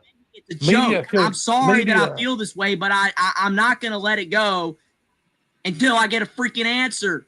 Media should have called it out. I'll let it go eventually because I don't really care, again, that badly, even though to Stevie's like, well, you obviously care about it. Well, the reason I care about it is because people think Kirby Smart's the best coach in college football. That's your best coach in college football. We got to let the fine over a timeout. hear this, man. Like, we got, like, if you don't have have the fine ball number, I'll make sure to send you the hotline number to make sure you get your turn. Like, because I'm telling you right now, that's what the whole nation needs to hear, man. I appreciate it, Jackson. Again, I don't hate Kirby, and I don't hate his football team, but he lied on national TV. The media should have called him Here's out the on it thing. in his press conference. Why didn't they call him out on it? Why didn't the media say something about it? Because they're so busy Afraid to ask sucking off tough Georgia. questions. Right. All they're worried about is what Because Alabama they'll do. revoke their media passes. That's all everybody in this country is worried about. They don't pull that crap with Bama because they know. If I was a Georgia fan, which I'm not, thank God I'm not, but if I was That's all they're worried about. is I would be Alabama. literally be saying on this show right now, yeah, we got away with that. That's messed up. I mean, But there are good understand. Georgia people, of course, like Matt Green and Bo Underwood on Georgia. Yeah, there are. There are. And locked. I don't hate their team. I don't. But I wish that they were either really good like they used to be, or actually they just suck. Because right now I think they're trending towards that direction to keep winning. When every conference in Either the United worst States team in college football right now that people think are good. is talking about Alabama, Legit you know you're good. You know you're good. Every conference in this country talks about Alabama. When that happens, you know there's that they're that scared of Alabama. Is what it boils down to. That's why they're talking about them all the time and trying to throw them under the bus because they're scared of them. I mean, everybody worries about Alabama. Georgia worries more about Alabama. Georgia fans worry more about Alabama football team than they worry about Georgia's team. Tennessee, the same way. Yes, I mean, it's just Georgia, man. As long as another issue they've got is that imbecile offensive coordinator Mike Bobo. As long as they have him, you are never going to see them go back to the national title. It's just not happening. Godfather, you want to know why Georgia is always talking about you guys? Because they can't beat you, and they know it, and it eats them alive. That's why you. Oh, it eats them alive, man. It dominates their daily thinking. They're like Ren Hoek getting all pissed off because Stimpy's getting all the fan mail, and he doesn't have a fan mail letter. And then when he gets like one fan mail letter, he goes, "I'm the king, Stimpy. I'm the king." That's Georgia in a nutshell. I'm king. That's what Georgia thinks they are when they get one piece of fan mail. You want to know Tennessee's I don't get it, but what? Oh, go ahead, Godfather. No, I was just gonna say Tennessee's the same way. Yeah, they're less annoying to me right now, though. I agree with you. My thing is, guys, is why is Georgia so hostile towards you guys when they beat you for the national championship? They can hold that over your head if they really wanted to. But instead, they're not. They're not. And we had some injuries. We did. But you know what? I still gave them the win. It's not like I was like, oh, yeah, we had the injuries. We should have won. Well, would have had a better shot to win without them. But you know what? Again, kudos to Georgia. You got the national championship. And your other national championship was against Air. So, so amazing. But since that Air, you've been nothing. Right. Georgia is about as close to as fraudulent as you could possibly get without being frauds. They're not frauds because they keep winning, but they're not very good. It's like being a student in college and you're not studying and you're not showing up to classes, right? But you're getting like B minuses on every test, so you're passing. You don't have to try hard. You don't have to do good in class. You don't have to work hard. But you're just skirting by. That is what Georgia feels like to me. They just feel like they're skirting by. Not playing good. They look terrible.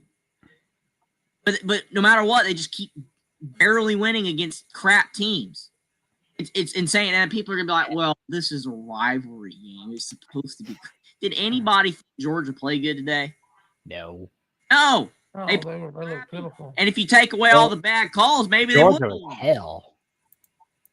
I mean, Georgia looked like hell. I mean, I don't know. You got to say this. So Alabama and Georgia's two best teams in the SEC right now. I would not say Georgia's one of the two best teams. No, they don't play like it. When it comes to talent, probably. Yeah. But they play like it. If Texas played Georgia today, I feel like Texas would beat them, honestly. I mean, I know Texas A&M has a case to be very darn good, but I still don't trust them. I'm right there with you. A&M and Miami, I don't trust them. Because I'm waiting for them to implode. Dropping on my head if I'm trusted Texas A&M, but it's like I like A&M though, but it's like just, if I had to vote in the morning, I had to vote. No. Miami is the number one team in the country, in my opinion. But I will say though, there will be a test on LSU Texas A&M 2 weeks from now, because ever since A&M has joined the SEC, they have not beaten LSU at Baton Rouge. Can they do that? Okay. Will be the question. At night. I can guarantee you if we played Florida State today, we'd beat them by 2 touchdowns plus. Oh, we chew them up like a chicken nugget. It's not even close. That is why I said when Texas beat us that year in 23, when we turned around and beat Georgia and they lost to Oklahoma later in the year, we should have been ahead of them in the playoffs. But head to head. No. Mm-hmm. When you lose early in the season and then you improve, that's better than peaking early. Florida State clearly peaked early. Because it's been all downhill since then. All downhill. They're 3-3 right now. They look like crap. What was Ole Miss? What was the final on the Ole Miss score? What was it? They won 24-21. Yep, against one of the two Pac teams, Washington State. Yeah, I don't know how in the world that happened. That was either. And Jeffrey, you want to know something? I told Jackson too. I said, watch him play Washington State close. And Jackson's like, nah, Ole Miss is different. I'm like, are they? Because we have been waiting for Ole Miss to have. The problem with Ole Miss, Austin, is that they don't have as much talent as some other teams do. So they have to play better to win. They clearly played an F game today, and they almost lost to a really bad team, whereas Georgia played an F game and somehow looks good doing it. You know what I'm saying? You got a lot of talent. Like Ohio State last year against Nebraska played an F game. It was But when you're that talented, with a lot of bad games under Saban with our talent. We had a lot of crappy games that 5-1 because when your talent gap's this wide, like Indiana played a very good game today, and we still didn't completely dominate Oregon on the scoreboard because of the fact Oregon's a very good football team. If we had played an F game, we would run out of the gym because Indiana's the least talented team. We had to be better than Oregon to win, and we did. What was Washington State's record? What was their record? Washington State lost by 49 points to North Texas earlier this year. But clearly, Washington State played better today than they did against North Texas. Oh yeah, that's why you can't look sometimes at scores and say, "Well, hey, I mean, Indiana beat Nebraska by 49 last year, and Ohio State won by 4, and Ohio State still won by 3 touchdowns."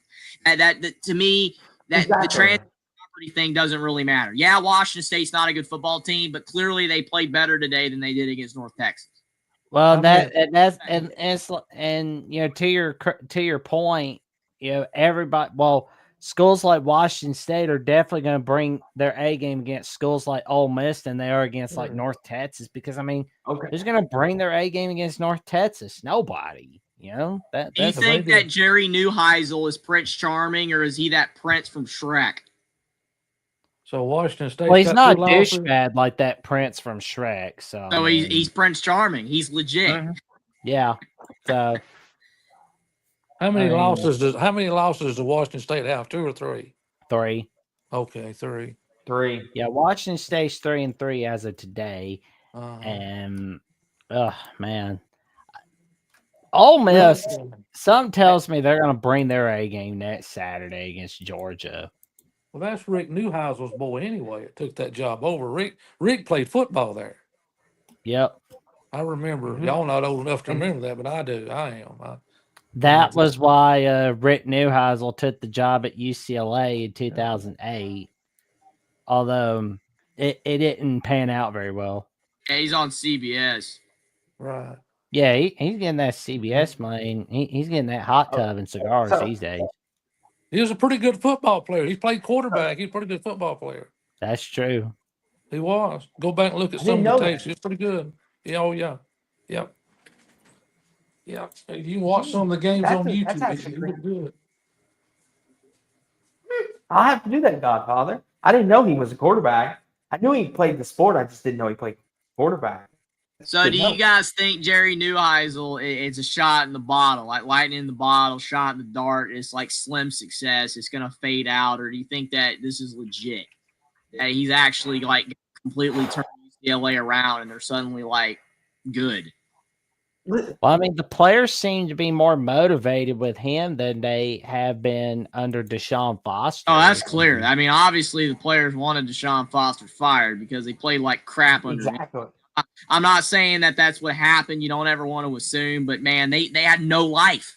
They went out on the field and just laid down and just collapsed and died when Tom Foster was the coach. Now with Neuheisel, they look like they can beat almost anybody. Which I know Penn State looks bad now, but still, like beating Michigan State by 25 on the road is pretty impressive. And you want to know what's crazy, fellas? Fellas, is UCLA, if they win out, they can make the Big Ten championship. As crazy as that sounds, if they go 8-4, they've only got one Big Ten loss as we speak. I saw that stat today. They were talking Better about not it today happen though, during because the that would game. involve beating IU. So let's not speak that into existence. Well, it'd be a heck of a story, Honestly, though. if UCLA did make the Big Ten title and won out, I don't think I'd quit laughing for 5 straight days. It'd be sad. It It'd would be be the sad ultimate- because that would mean IU got eliminated, man. I remember when they Would went it to not a be good football ultimate- team. Story in college football, an 8-4 Big Ten team made the playoffs. And we In thought a the Big 12 would be the first non-divisional conference to do it. situation.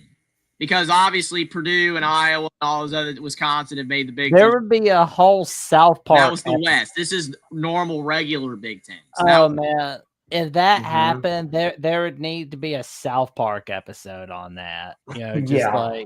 like all of South it. Park, do they care about UCLA football? No, but they've made fun of Colorado football. They had Cartman do a Black Friday promo where he was introducing the Colorado lineup in the 2007 Colorado-Nebraska game on ABC. Well, that is, relevant to the setting of the show, though, because South Park is set in Colorado. So yeah, I mean Colorado, but I don't think they would care about an LA Prince Charming, Neuheisel led UCLA team. I don't know. Did You y'all want to know kind what'd be of? funny, though, Jeffrey? Go ahead, Godfather. I was going to swap gears a minute. Did y'all not kind of get the funny feeling that Bruce Pearl, when he retired from Auburn, that just didn't seem right to me? Did it seem right to y'all? He got some we knew why he was. Yeah, he got some money from somebody. Like he was hearing something from Tuberville, I bet, but I won't say what it is. I'll let everybody kind of use their imaginations. Well, I mean, we don't really have to think. Jeffrey knows what I'm talking about. We don't have to think that far, Jackson. I mean, instantly when I saw that, in my video, I made a video on it. Oh yeah. Maybe something is going on with Bruce Pearl, or maybe, he needs, some time away to, health or something. I don't know. Or, he might be running for something or something. Because we know what it is. It's just, yeah. College football space, you don't talk about, I'm sure. We knew why he left. It's just bizarre because it sucks for Auburn basketball, because I don't know if that nepotism is going to work out with his son. I mean, it might, but I don't know. Auburn sucks again in basketball, and I'm laughing about it. Either he left, he pissed somebody off, and they got rid of him, or is there a job coming open that I'm missing in basketball? You don't know why, Godfather, for real? No, not really. I thought there might be another job coming open he wanted. He said he wants to be senator of Auburn, but Okay, that's there you go. There you go. Oh Yeah, yeah, I knew all that political shit. Yeah, I knew that. Yeah. oh yeah. Oh yeah. Okay. Well, yeah. But Yeah, I mean, I think he saw some money from certain groups that were Right, bragging. right, So it's right. like he's like, oh, the hell with this. I mean, why do I need to coach the Final Four? I can just go enter politics. I mean, like running for senator as an R. I mean, that's kind of like being the Buffalo Bills in the AFC East. It's like the easiest division win right there. What's ESPN's excuse for dropping Feinbaum? Ratings? They never really said, but they put him back on air Tuesday because he was on Get Up, and then he was on First Take, and then he was on like Sports Center. They were putting him all over the place after the expose from Clay Travis on Outkick on Monday, and On3 was talking about it as well. And I think ESPN kind of realized, shit, we're pissing off our partners, the SEC. I don't, because it's like I never understood why like the SEC didn't try to like take a look at a Fox deal, honestly. But I think like when the Nets TV deal comes around, they're probably gonna do what the Big Ten's doing, like kind of like what the Big Ten's doing with Fox, CBS, NBC. I would not be surprised if the SEC is considering doing something similar, where they have ESPN, Fox, and CBS. It would not surprise me. Literally, the NBA is back on NBC, so it would not surprise me. Yeah. Well, the TNT they lost that. It goes back to ESPN. Who's going to be on there? Shaq and Barkley. Is that they just swapping over and going to ESPN or what? Oh yeah, they're at ESPN, but TNT has Big 12 football. Yeah. They've got NHL. Yeah. Oklahoma State today. That was a great game. God. That I mean, it's like Eeyore was happier than that Oklahoma State team, and Eeyore's got a nail on his ass. Well, Barkley and Pearl was at the Auburn game. They was sitting together at the Auburn Georgia game. Oh yeah. Yeah, they took a picture. Let me ask you a question, Jackson. Do you think that their show is going to be the same?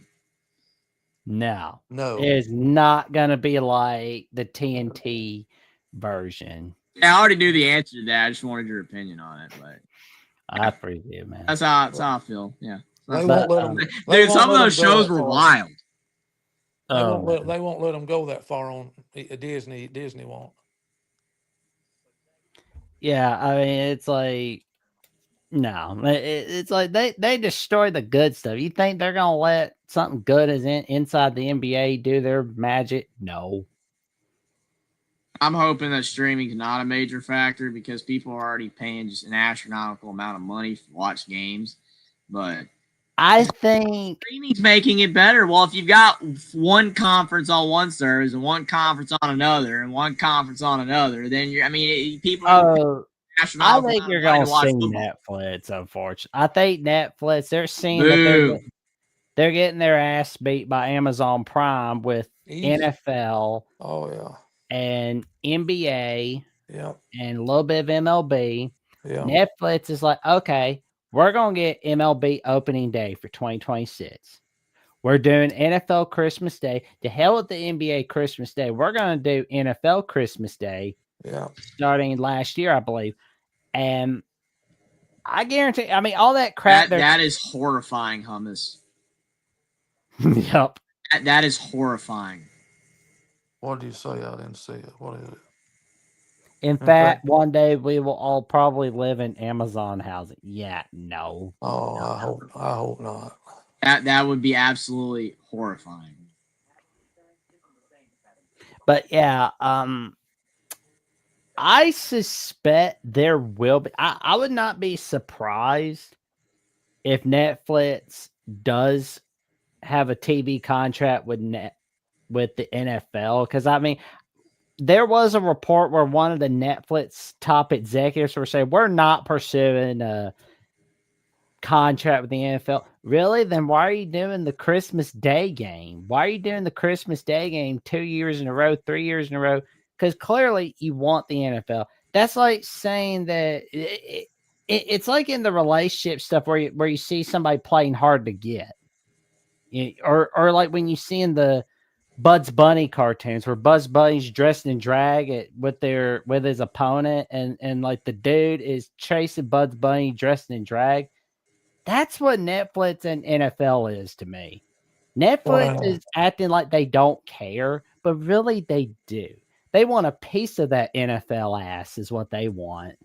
What's making me Yeah, scratch my head is how much did ESPN pay Phil Collins to get that in there tonight? I wonder what that cost him. You see what? Who's singing it? What's his name? Chris Stapleton. Yeah. I bet Phil Collins got a big check off that. What you gonna bet? Oh man. Oh yeah. There's no doubt. this Oh yeah, comment from Troy is how I feel about the streaming too, not just the monetary value of having to own every streaming network, which is ridiculous to watch every game. Nothing worse than watching a game on Amazon or Peacock. Takes so long to load up. You're usually stuck with one game only. I'm a chronic flipper. Takes the fun out of it. Yeah, because I like when I'm able to just flip from channel to channel. I watch a piece of every one of these games almost. Literally, I flip. And if I'm watching games with people, they get mad. And you know what? Don't care. Yeah, you can join the call, hummus. Absolutely. But definitely don't want to go on too long. It's starting to get a little late. I'm not going to be on too much. That's why Absolutely, come on. it's like fastest 3 minutes. But the thing is that some people get mad, and I don't care because, I mean, obviously, focus on the main game that everyone's wanting to watch, obviously. But, like, I want to watch a piece of every game because you can actually report stuff about every game, which I hardly ever get to it because Caden wants to come on in the first 5 minutes of the show and start talking about whatever. But, the thing is that literally, though, I like to go through the game so I know what happened. You can't do that if you're stuck on Peacock or Amazon. It's one game, and then you got to flip it off that and go all the way back to the other thing to watch all the other games that are on like Hulu or Apple or whatever you got. It's stupid. I don't like it. I can't stand it. I like being able to flip through 10 games in a minute. But you can't do that when you're literally stuck on one streaming service and it takes you for I don't like it. I don't like the bunch of streaming service stuff either, but it's like I'll put up with it, but I understand I understand people not wanting to deal with that. That's why I'll just be like, well, hell, if you need to borrow my username password for this app, no problem. There you go. It's like, oh, your password shared. Awesome. I'm gonna hop off here, guys. I'm gonna be listening in. Austin, let him. He's still on here. Who we got on here? Hummus is he? Hummus Hero. Oh, Okay, he's a great dude, man. Yeah, y'all go ahead and chop it up. I'll be listening on the side there. But yeah, Saturday night always gets wild on Jeffrey's channel. Always. I appreciate it, Godfather. It's always a blast having you on. It's always a blast having everybody on. But try to get off soon. Not do what we did this week. Y'all appreciate doing a great job, man. Doing a great job. Y'all stay safe. Have a good Sunday there. And we always say, roll Tide. Y'all be safe. Bye, everybody. You have a great night, Godfather. Appreciate it. Oh man. Well, I'm probably gonna get off as well. Just tell everybody, tell your friends, your family, and the cashiers at Publix about the magic that Jeffrey is creating all right here on Only Talk Sports, where he talks sports every single day, or at least he tries to. And also check him out on the magic that he's creating on Alabama at the Voice of College Football, Mondays, Thursdays, and after every game. All right there on Alabama at the Voice of College Football, where he gives his top-notch takes on the Alabama Crimson Tide. Appreciate it, Jackson. You definitely have a great night. And it's always a blast talking college football with you, man. Love your takes. Love your analysis. Thanks for backing me up on Georgia. Felt like I was. Oh, you're welcome. That one, those Bulldogs suck ass. Appreciate it, Jackson. Nothing partial against the Georgia fans, but it's just personal. Oh, yeah, absolutely. Absolutely. I don't hate Georgia fans. Don't hate the team. Don't hate Kirby. Just don't like what's going on right now. But we love Georgia at the Voice of College Football with Matt Green and Bo Underwood Monday nights at 7 p.m. Eastern Time. Absolutely. They're amazing. They do great work for sure. Amazing. Sleep well, stay safe, stay warm. It's cold out. You have a great night, Jackson. Appreciate it. Hopefully, like 5 to 10 minutes, Thomas, and hopefully we can get Yeah, off. that's cool. I would have came on earlier, but I wanted to wait until Caden cleared out, and then I started doing other stuff. But Oh, you're good, Hummus. No problem at all. I mean, like I said, I know people say don't bring him on. He contributes to the channel. He comes on every week. It's great. I just he's yeah, crazy for I a while. understand. He leaves. I understand. I don't know. I when I want to, if I want to talk, I want to talk. He always like derails conversations and stuff. But I mean, he's funny for a while. I get it, but there comes a limit with it. So like I'll listen to him for a while, but engaging with him is something that's harder for me to do. So Yeah, you really can't. yeah, You just have to play his game, and you do run out of gas. yeah. But I just wanted to hop on real quick to kind of add a little bit of the streaming thing. The streaming thing. My big issue with the streaming thing is it's hard to switch from game to game. So like unless you have like 3 or 4 devices up, like it's annoying as hell. But like the reality is the streaming's actually cheaper than cable. You know, because like this, everybody's like, oh, I don't want to pay for all these. Most of the streaming services are like $10 or $12 a month. So literally, you could have like 4 or 5 of them, and it would only add up to like $50. Whereas like YouTube TV is like $90 a month. You know what I mean? Like, I don't know. So it's really not a cost factor, and especially because most people would have a couple of those streaming services probably anyways. Like almost everybody has Amazon Prime because if you don't have it, then you pay like extra every time you have something shipped to your house. So like that's why I brought up like the living in Amazon. I was joking about that, by the way, but I like know I you were. It was hilarious though. you never know though. I mean, the way that we're going, I mean, so. But I don't know. I was just saying that because like I actually don't mind Peacock. Like everybody bitches about Peacock. I think it's a clean app. I think it always works well. It's like, it's functional, it's fine. But my big issue with it when I'm trying to watch a game on it is I like to flip back and forth. And I'll have like iPad up with the second game, but like I don't know. I grew up flipping back and forth between games, and like you can't do it with the streaming services. It's like virtually impossible. It takes like 30 seconds, and then by the time you go back to the other one, like you missed the big play and you were just doing it during a commercial or whatever. So that's the most irritating thing with me. If they could figure out a way to like incorporate multiple streaming platforms into one, then like I wouldn't have a problem with it at all, I don't think. But like that's not the case, and I guess that's not like their MO when they're trying to sell you something, because it's all about their own product. But I don't know. The thing that was probably going to be the best was that Venue Sports idea that got shelved, which was going to be ESPN, Fox, and what is it, Turner, who owns like TNT and TBS. They were all going to release a strictly sports streaming app together, and it would have basically given you all of the cable sports channels for like 60 or 70, I think, something like that. And so it would have been a little bit cheaper. And for the people who just want it for sports, like me or you probably would, it would have been better, and you wouldn't have had to deal with like switching between apps. So, but for one reason or another, there's like some antitrust thing that like got that shelved. But if you noticed, ESPN and Fox both recently, just like since football season started, have released their own standalone apps. And this is the first time that happened. So like everybody always assumed that like if you had ESPN Plus, you could watch ESPN, but you couldn't. It was only this ESPN Plus content itself. You couldn't watch ESPN, the broadcast service. So, but now they did. So I'm saying this is kind of the end of cable, like the beginning of the end, anyways, because like what's selling cable packages to a lot of people is the sports.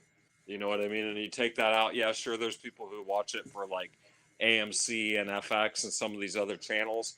But the thing is that those channels already had their own streaming apps. So like sports was like the linchpin in like selling these cable packages. So I think it's like, it's probably the nail in the coffin for cable. And especially as like the older generation continues to kind of, either acclimate or, like, I hate to say it, but die off, like the people who were having who still had the cable. Like, you know, I mean, it might exist in some form, but like it's going downhill fast. So like the reality of streaming is going to be on us in no time, you know. But we'll see what I agree happens. with you on that. I do think cable's pretty much dead. You know, it's not dead, but it's pretty much dead. I think my biggest complaint though is that with anything else, you're saying that the streaming services are cheaper, and you are right. You know, if you're paying for each of them individually to gain access to every game, it would be cheaper than Hulu or YouTube TV is currently. The problem is that around 5 to 7 years ago, Hulu and YouTube TV were cheaper. The reason that they've gone up is because everyone switched to them, so they can't. If everyone has to go to streaming services to watch all the games, they'll raise their prices as well. Good point. That is my problem with that. I agree. Because they'll know they have Now you. it's cheaper, but it will not remain that way if everybody goes to that. Yep, I agree with that. Peacock's really cheap because most people don't have it. I don't, and I don't get it for IU, and I can't watch them next week. I didn't watch them against Iowa. I don't have it. But you know, if every single Indiana game is going to be on Peacock, then yeah, I'm gonna have to get Peacock because I'm gonna watch them. But you know, they're not right now. It's like one a game or two games or whatever. Yeah. You know, it's just in addition to what I have, I don't have it. But it's like if every one of them goes to Netflix or Peacock and all that, you just get rid of cable, like you said, then you're going to have to get them all. Then everyone's going to switch. And then, like I said, they're going to be like, hey, well, we can raise it from $6.99 a month to $12.99 a month to $15.99 a month. And it just blows it up in proportion because then all the ones you're paying for is the same as what Hulu was or YouTube TV before. Because, again, I remember when Hulu was like $60. Now it's almost 100, right? Like at 100. It's gone up because they can't. I mean, it's sad. I remember back in the day, freaking before Spectrum. People remember before Spectrum, there was Time Warner Heated. Time Warner was cheap a long time ago. Not anymore. A long time ago. But then it raised up big time because of the fact they could. But then they got cheap again right when streaming came. But now they got obliterated. So, yeah. I mean, it's how stuff works. Yeah, I mean, I think I agree with you. I think that there'll still be a lot of undercutting because, like I said, with sports is only one factor in it. So, like, Netflix is still going to want to try to gain market share or maintain market share for Netflix and like Peacock and all these other ones will. Whereas, like with cable, it was being held together by like tons of channels that you simply didn't want, and that's the reality. And that's what always pissed me off about cable. You know what I mean? It's like I don't want like 90% of what you're trying to force me to take. So yeah, like VH1. Yeah, so that's the only reason why I can actually see where like streaming's like kind of better, I guess, because like, but they do it like you said, it's always something. So like they do the same thing because you could just say the same thing about the streaming service. Well, I only want the streaming service for the sports games or this TV series or whatever might be on it.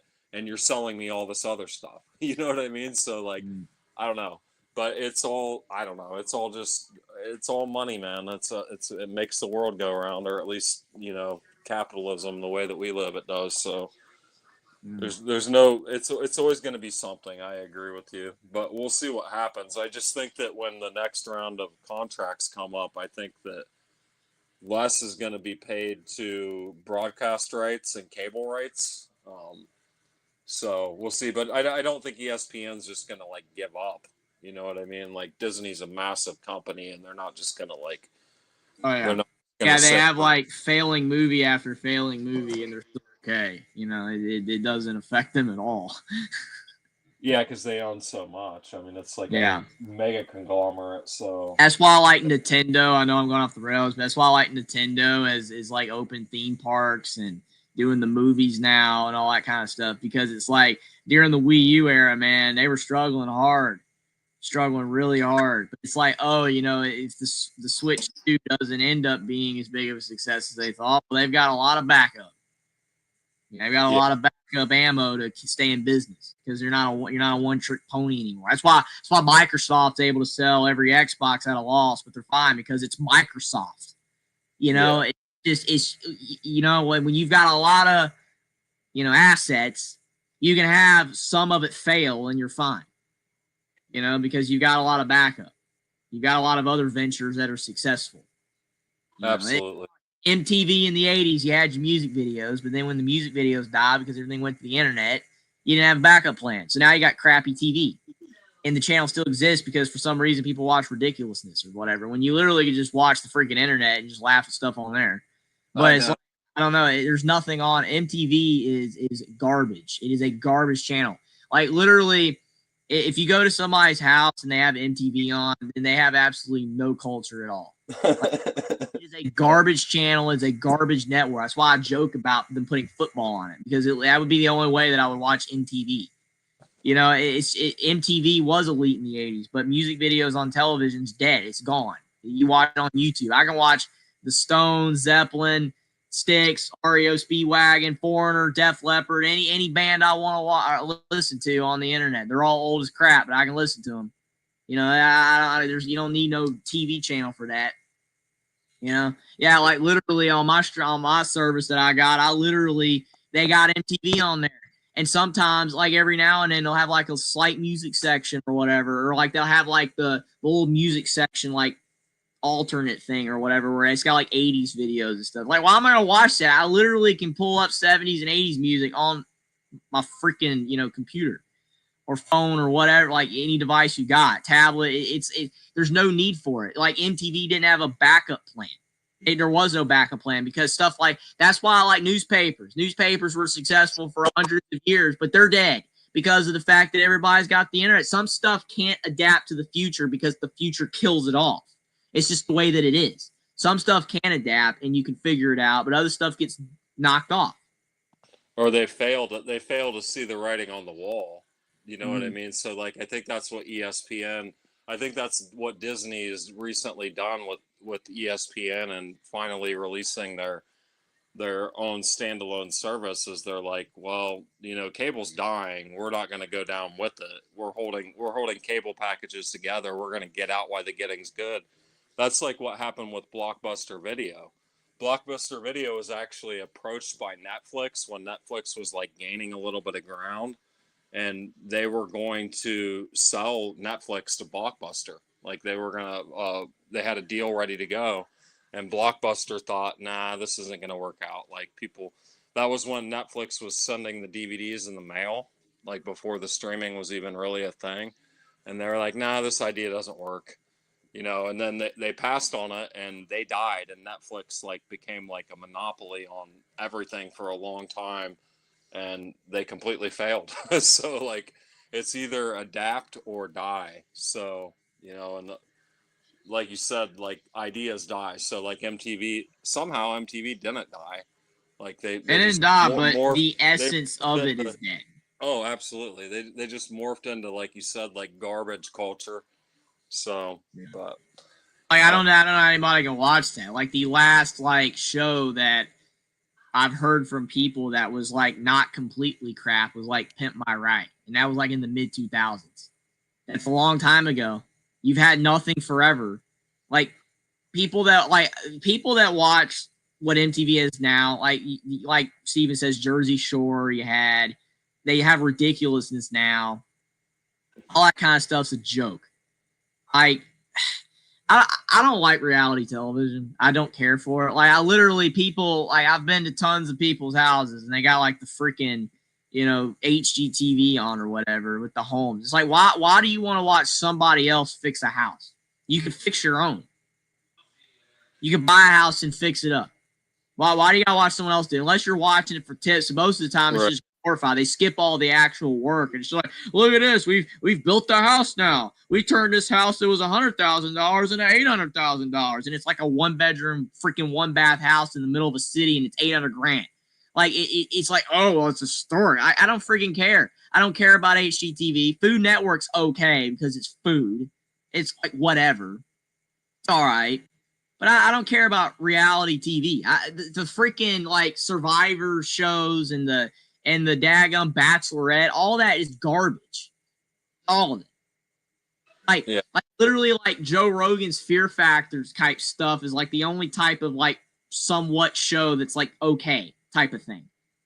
And you know, like at least that was kind of something. It's still dumb. It was kind of a like all of this. Like I made a reference on one of my shows. Love Island is trending. And I don't care, but it's trending right now. I don't care. These shows are just garbage. I'm sorry, but people watch them because it's a fantasized reality of something. Like you got a miserable life and you want to watch somebody that they're not in love.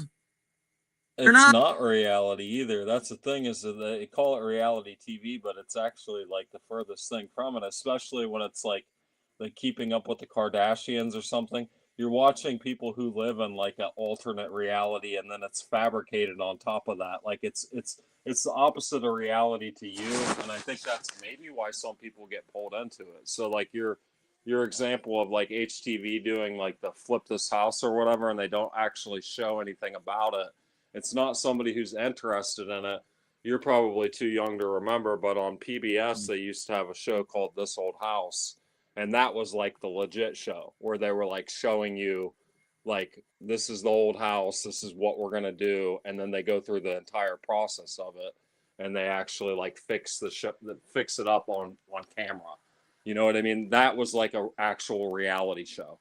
You know what I mean? Like the reality of fixing up an old house. It wasn't like glitz and glamour and, you know, all this bullshit.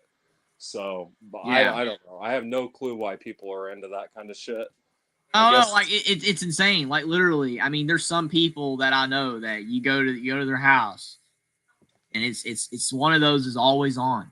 You know, it's like for me like garbage television that like used to kind of not be garbage because it was funny, and sometimes every now and then it can be funny. It would be like Family Guy or something. That's like my idea of garbage television that you can watch.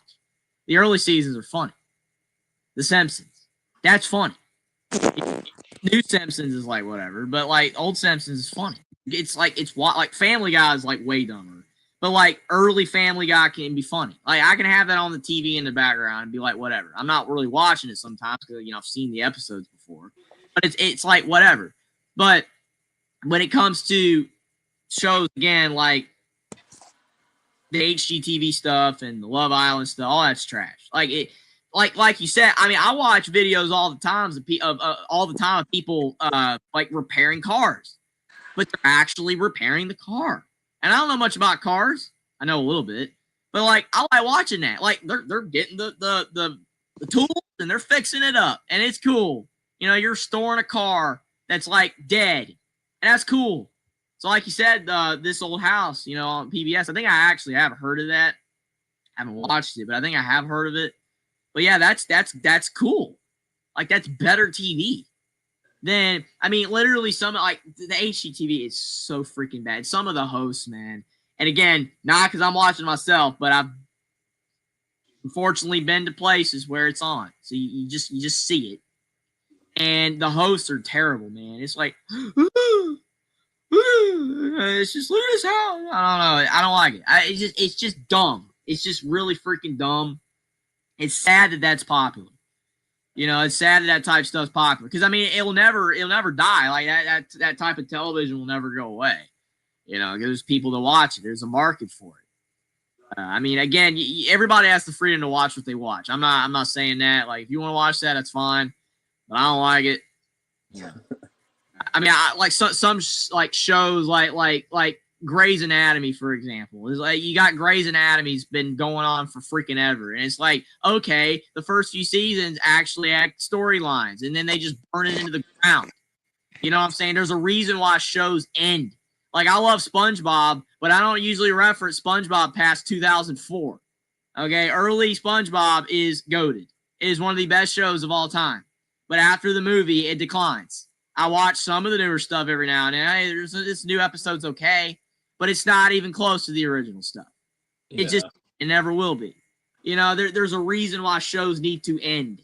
You know, when shows go on too long, they decline. Absolutely. And most like production companies or like producers or writers or whatever, they'll get out like when they see the writing on the wall, like, okay, we've done what we can do here. You look at like a show like Seinfeld, like they went out on top. You know what I mean? Like it was like the top rated show and it was still funny till the very end, and then it was like, this is it. You know what I mean? People are eventually going to get tired of this. Like, you might as well end it while it's still good.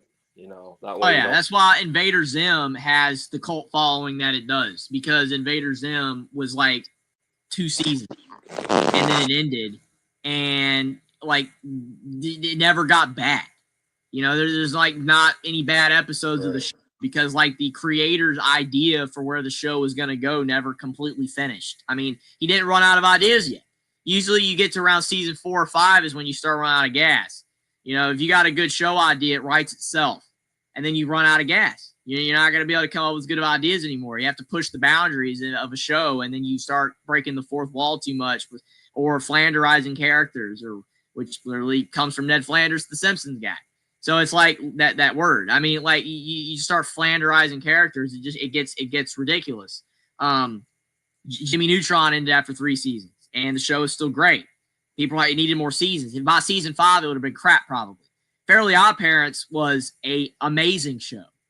An amazing show. When I was a kid, I had SpongeBob were my shows, and Hey Arnold.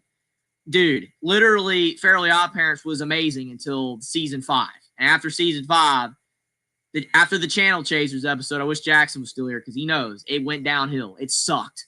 Like, it completely sucked. The show just sucked. It's unreal.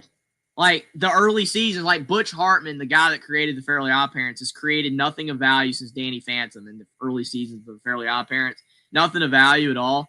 But, like, those early seasons, you'll never be able to take that away from him because they were great. But he ran out of gas. And continued too long. Danny Phantom ended short, so it was fine. But I don't know. Shows do not need to go on too long. TV, it runs its course. Moonlighting is one of the best 80s shows of all time. And yeah, that's cheese, but I love that show to death. That's cheese done right there. The chemistry was insane between those two individuals that hated each other in real life. Amazing. Bruce Willis, Sybil Shepherd. That is an amazing show. The writing's insane. And after season 3, it sucks. The last 2 seasons are terrible. But the first 3 seasons, I mean, it's some of the best romantic comedy drama of all time. Like a detective-y type thing. That is just a great show. Like it's amazing. But it was 3 seasons of good TV, and then it died. Because once it came together, once they got together, it died. It killed it. And then they had to keep them apart. I don't know. I know probably most people don't even give a flip about what I'm talking about right now, but I mean, shows need to end. That's just the way that it is. And so these reality shows don't need to go on for 80 billion years either, because there's only so many ideas you can do with that. But I'm all for shows ending after 4 seasons or whatever. If you run out of ideas, it needs to end. Yeah, and that's why a lot of the times if you'll see something that like the creators go into it and they want to like maintain what you would call maybe like artistic credibility or whatever, they'll have a plan and they'll say this is how long it's going to run, and then they end it. You know what I mean? Like that's typically, I don't know if you like Star Trek, and a lot of the new stuff's garbage anyways, but that was always like the plan for the Star Trek series was like 5 years or 7 years or whatever. And they'd have like a story arc laid out like one. And of course there's filler, and a lot of the filler is always bullshit because they're still trying to make money and they want to drag it out a little bit, but it's not going to be endless. You know what I'm saying? Like it's not going to be endless. Like it's going to end eventually. And that's like a show like The Walking Dead. Like, I don't know if you ever watched that, but I like survival horror, and it was really good for like the first like 4 or 5 seasons, and then it just got really bad because they had no plan to end it. They just kept milking it and milking it and milking it. Well, I had a couple family members that loved The Walking Dead when I was a lot younger when the show first came out, so I wasn't watching it. But yeah, like they love that show, so I've seen like a little bit of it. But yeah, like it was good for what it was. I mean, that's not really my type of show, but it was really good for what it was. But yeah, it declined hard. Like everybody said that the show declined because you can only like keep everyone alive in the situations that they were presented in for so long, like the main characters. You know, it just you ran out of gas with it. It should have ended after 4 or 5 seasons, like you said, because it was a great show. I mean, it was one of the best shows of its genre ever made. Right. But then with the latter season, I mean, like I said, it's sad because SpongeBob is seen today as crap. Like, I literally will talk to like certain friends and family and other people, and they'll say SpongeBob is one of the worst shows ever made. And I'm like, really? Like, really? You were really going to do this right now? You're really going to tell me, like, you don't have to like the show. Again, I'm not a big Walking Dead type of guy, like that type of show. But I could still appreciate and admit that it was an amazing show at the time it began. SpongeBob at the beginning of the show, and that is my type of show, is one of the best shows of all time, and it was. Literally, Steven Hillenburg, the creator, wanted it to end. But Nickelodeon was like, no, it's not going to end. It makes us too much money. So Hillenburg basically just backed off and let them continue the show with other writers, and it died. It sucked. You know, I've watched a lot of the crappy seasons of SpongeBob, and again, every now and then there's an all right episode, but it doesn't hold a candle at all to the original. But I mean, that's just the way that it is. It doesn't mean that SpongeBob's a bad show. What it's become is sad, but what it was amazing. I mean, you can't take it away. It was good. That was my little brothers loved that show. That was like, because that was like what, like late 90s, early 2000s when that show was like really good. So I actually watched a lot of SpongeBob. That's like one of the last cartoon series that I probably watched a considerable amount of. So I agree, but I never ended up watching any of the later stuff. But it was quality. It was funny, and adults could like it too. You know what I mean? Oh yeah, there's so many like underratedly adult jokes in that show. Like I remember when I was young and I watched the show, I didn't get none of that stuff, and then I got older. I'm like, wow, that's what that meant. Like shows like that you can grow up and still love it is amazing. I mean, I'm an adult, man, and I still love watching SpongeBob's early season. I've probably seen some of the episodes 80 to 100 times, and I could quote every single friggin' episode. But I love it still. It's amazing. It was a great show, but it's sad. I mean, it's a good show. It lasts a long time being good. Some shows do, but SpongeBob was one that it did not. Because when Hillenburg let the keys go, I even think late season 3 wasn't as good because they were already working. They were working on the movie.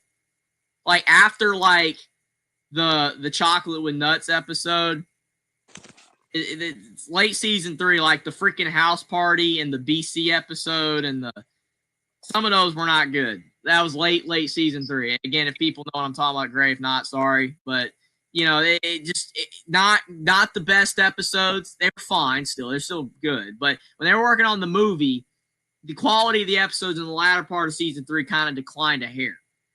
But I still think like if Hillenburg had kept going with it in season 4, I think season 4 would have been better. Because two episodes of season 4 that were actually Hillenburg ideas, Fear of a Krabby Patty and the hotel episode in season 4, those are like classic SpongeBob episodes because the humor's still there.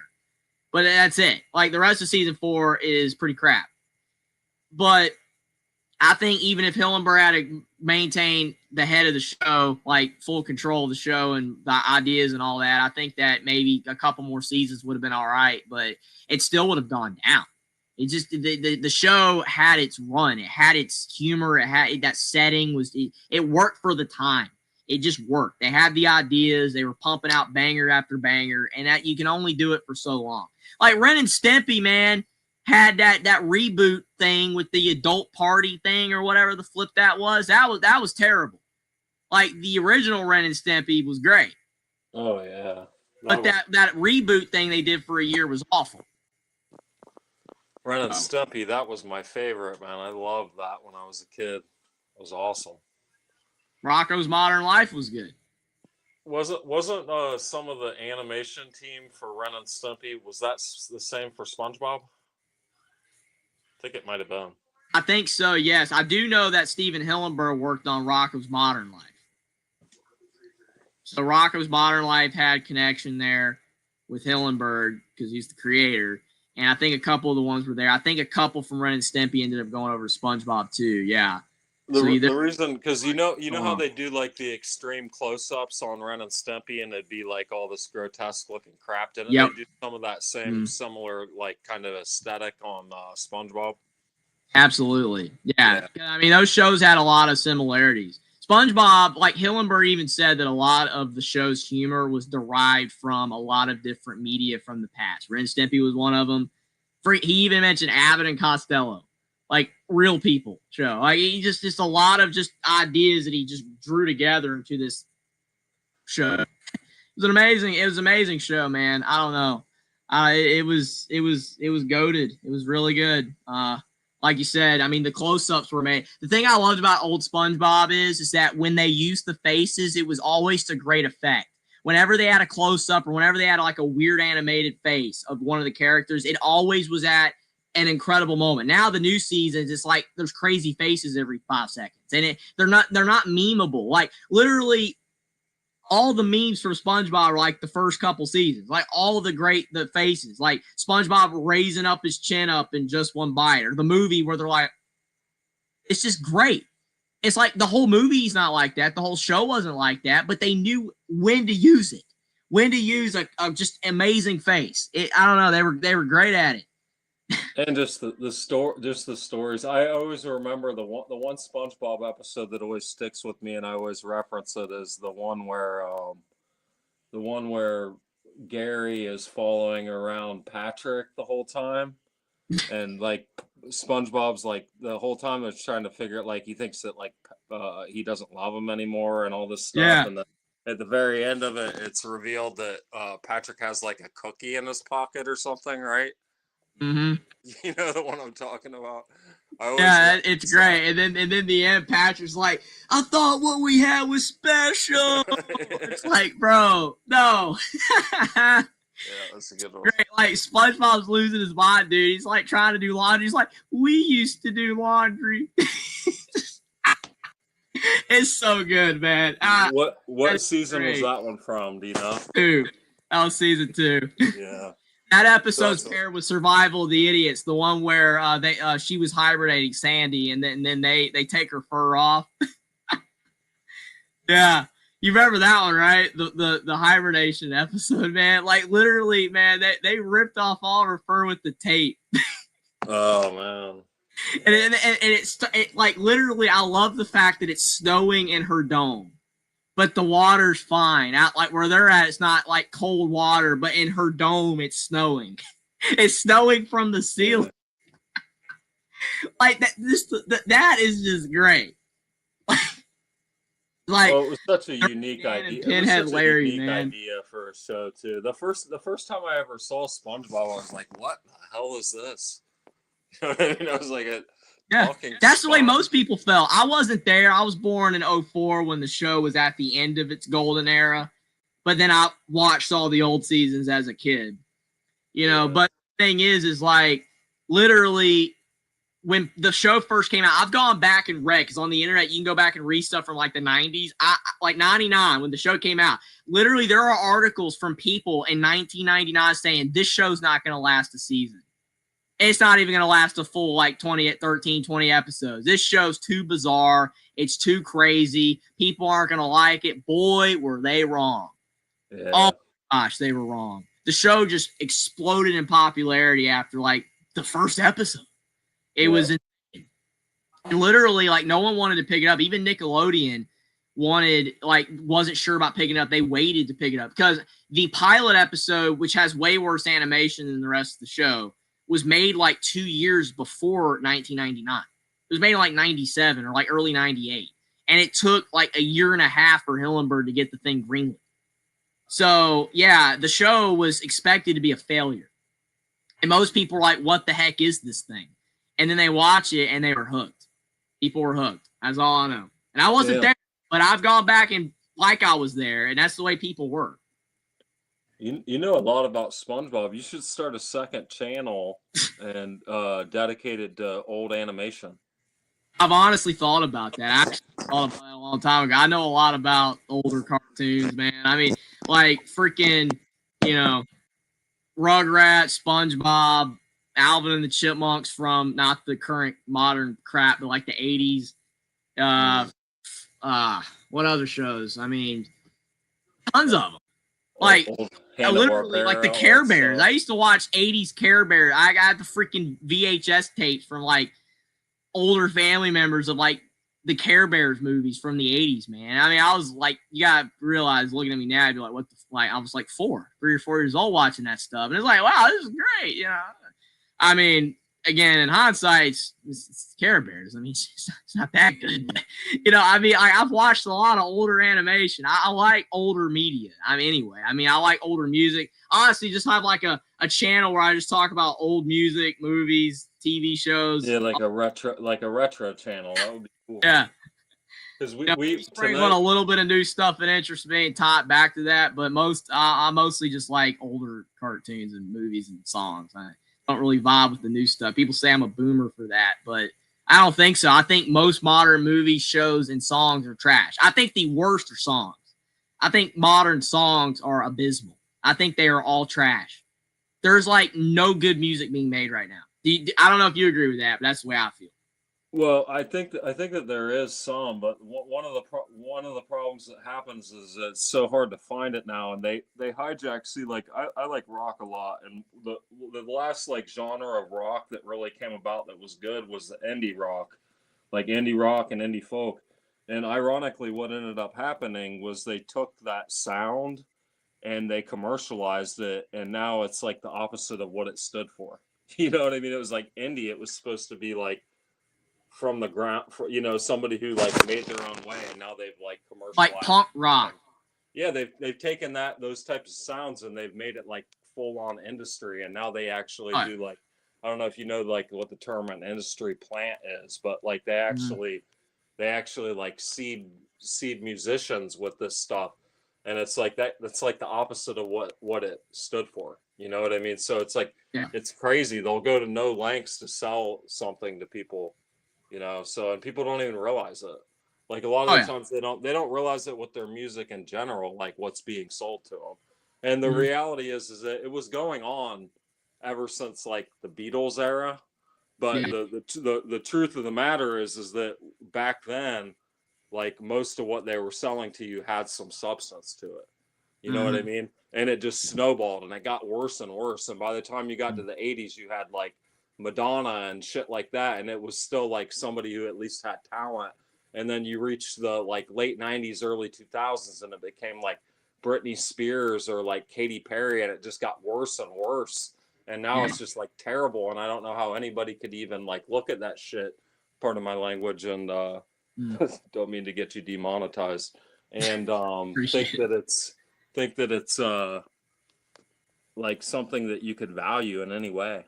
So it's, I mean, when like Taylor Swift is one of your probably best popular music artists, if you want to call it an artist today, then that's a problem, because it sure isn't like, I mean, I don't even know if Justin Bieber's relevant anymore, or Rihanna, or Ariana Grande, or Post Malone. I mean, I guess Post Malone's good at writing depressing songs about stuff.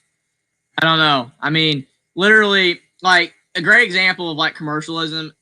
Whenever I say like Def Leppard, Def Leppard gets a negative reaction to people, like especially if I'm talking to metal fans, right? Oh, well, Def Leppard's girly band.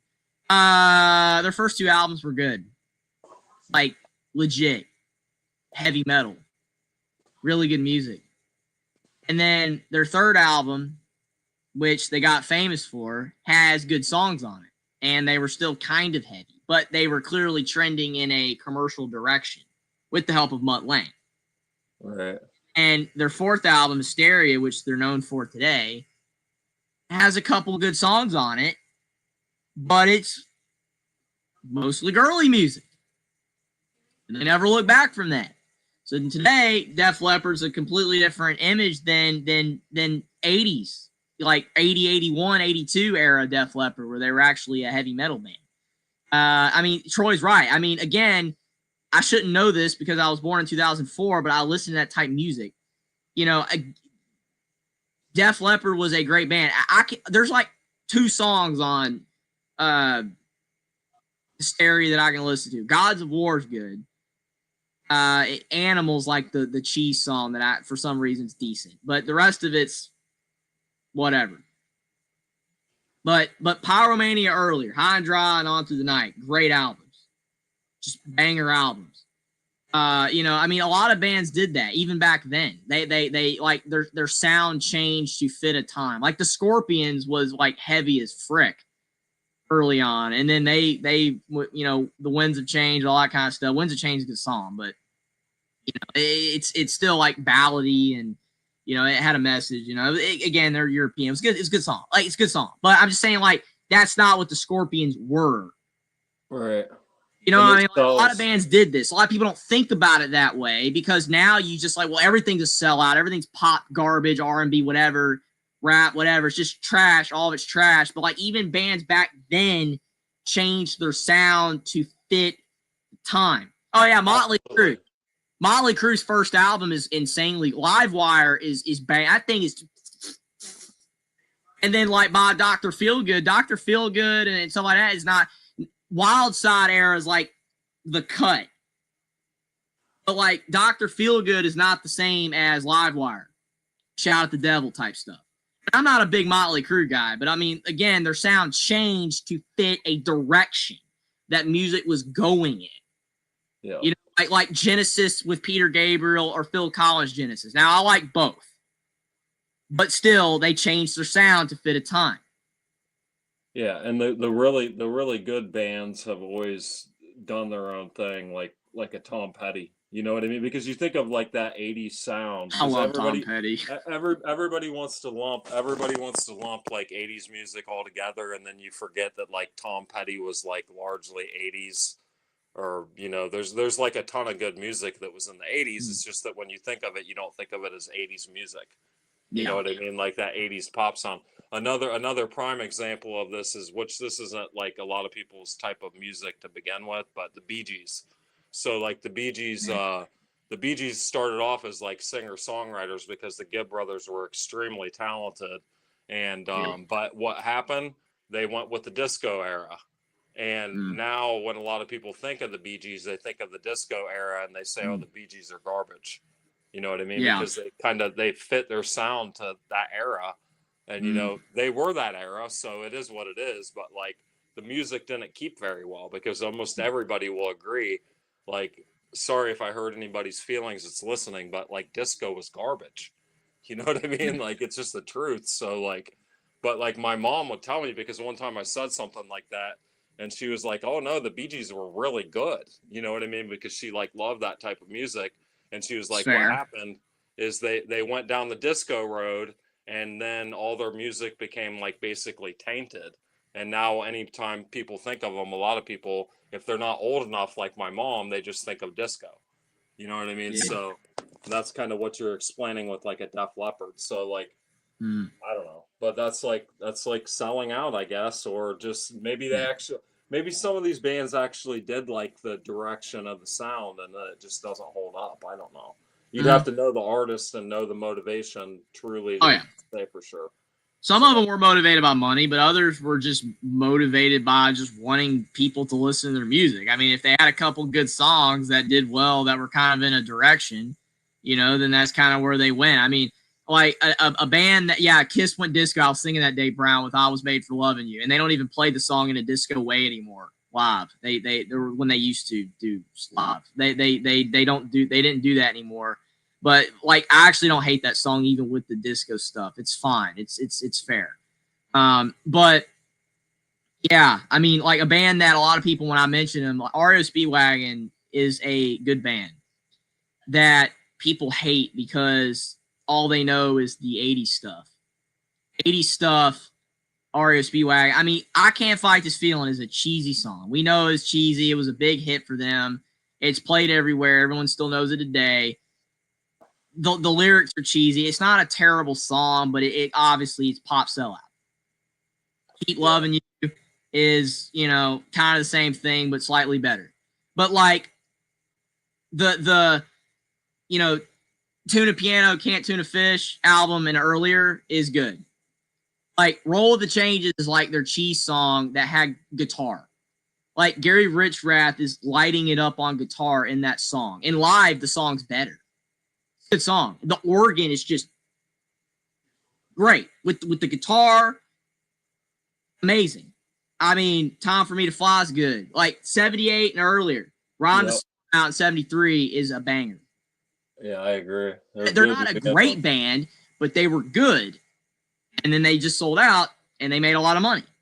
And some people just don't know when to quit. Well, that's the same thing with another example is Jefferson Airplane, Jefferson Starship. And then by the 80s, they became like complete, basically garbage. And I know they had some of their like actually biggest hits in the 80s, but like the reality is with bands like that, it wasn't even like a lot of the original members. It was like it was actually like a different band. They just kept like the same name and kept morphing. And then it's like, this is like, nothing started with.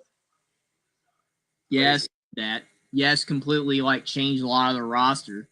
They were barely Yes anymore because I mean they're known for Owner of a Lonely Heart and Love Will Find a Way, and those two songs are vastly inferior to Roundabout and their early stuff. Mm-hmm. Yeah, Yes is great. I mean, again, I know a lot of people don't like prog rock, and that's fair. I like a lot of that stuff. I think early Genesis is good. I like early Chicago. Yes, Rush. That stuff's great. I like regular rock too, but some of that stuff, the complexity, like the arrangements of like Kansas, some of that stuff is just so freaking good. It's so musically complex. It borrows a lot of stuff from orchestral stuff, like ELO. Electric Orchestra, if people don't know what that is. Jeff Lynne, whatever. I'm not, again, it's great freaking stuff, but it's too musically complex for a lot of people to listen to. Be like, oh my gosh, I want the same beat played over and over again for 5 minutes. Instead of actually, like, early Styx is amazing, but everybody knows him for Mr. Roboto. Yeah. Early stuff is bangers. Sweet Madam Blue, Lady, Renegade, Blue Collar Man. Great stuff. Just amazing. I like prog rock. They suck. And they're like, Styx is trash. Styx is not trash. You don't have to like the music, but early Styx is great. Great stuff. I love that stuff. I mean, I like almost all types of music, so it's not hard to sell something to me if it's actually has substance. You know what I mean? Like I agree with you. Jeff Lynne was a genius. Really? Completely. I've talked to people. I'm telling you, Hummus, I've talked to people that are in their 40s. They don't know who that is. Jeff Lynne. They would know all the stuff. I'm 21 years old and literally do not know who Jeff Lynne is or ELO. They would know so many of the songs that he produced, though. They probably might not know that much ELO, but he produced Tom Petty's Full Moon Fever album. Yep. He produced George Harrison's Cloud 9. He produced like a bunch of like iconic albums. Like later on after ELO kind of didn't die out, but like their run of like great success was gone, and he's just a genius, you know what I mean? So, and that's another thing. Bands die out. If it's the same members, the success is always a period. You know what I'm saying? It's all usually band success. Yeah, Mr. Blue Sky is a good song, even though that's like probably their most popular song. But it is a good song. Just because something's popular does not make it bad. That's a misconception a lot of people have. Like, I think Carry On Wayward Son's a great song by Kansas. It's not one of their best songs. They have a lot of other great songs, but it's a great song. But it's their hit, Dust in the Wind too. But the thing is, though, is that bands have a success period. And typically the success begins at like the tail end of their OG sound. Mm-hmm. And it goes to the sellout period. And then it dies. And maybe there's like a little resurgence, like how Alice Cooper had his, School's Out for the Summer, all that kind of stuff. No One Mr. Nice Guy era, Alice Cooper, and then the trash Alice Cooper with Poison. Like, Poison was like his resurgence glam thing, hair metal-ish era thing, the one song that he had success with after his OG era. So sometimes bands can have like a resurgence song for artists. And then after that, dead, gone. History. There's some rare instances how this stuff works. You have a success period, and it goes for about 8 to 10 years if you're good, and then you just die off. And then sometimes there is a resurgence. So like Pink Floyd, for example, There's certain once again it's the kind of the exception to the rule typically when you look at it, but like the Division Bell was a pretty good album, like probably not as good as that, but you wouldn't call it like any type of selling out or trying to hold on to, you know what I mean, because it was like you know, so it was still relevant, I would say, but that's kind of the exception to the rule when you see that happen, though, because what you're saying is like true the vast majority of the time.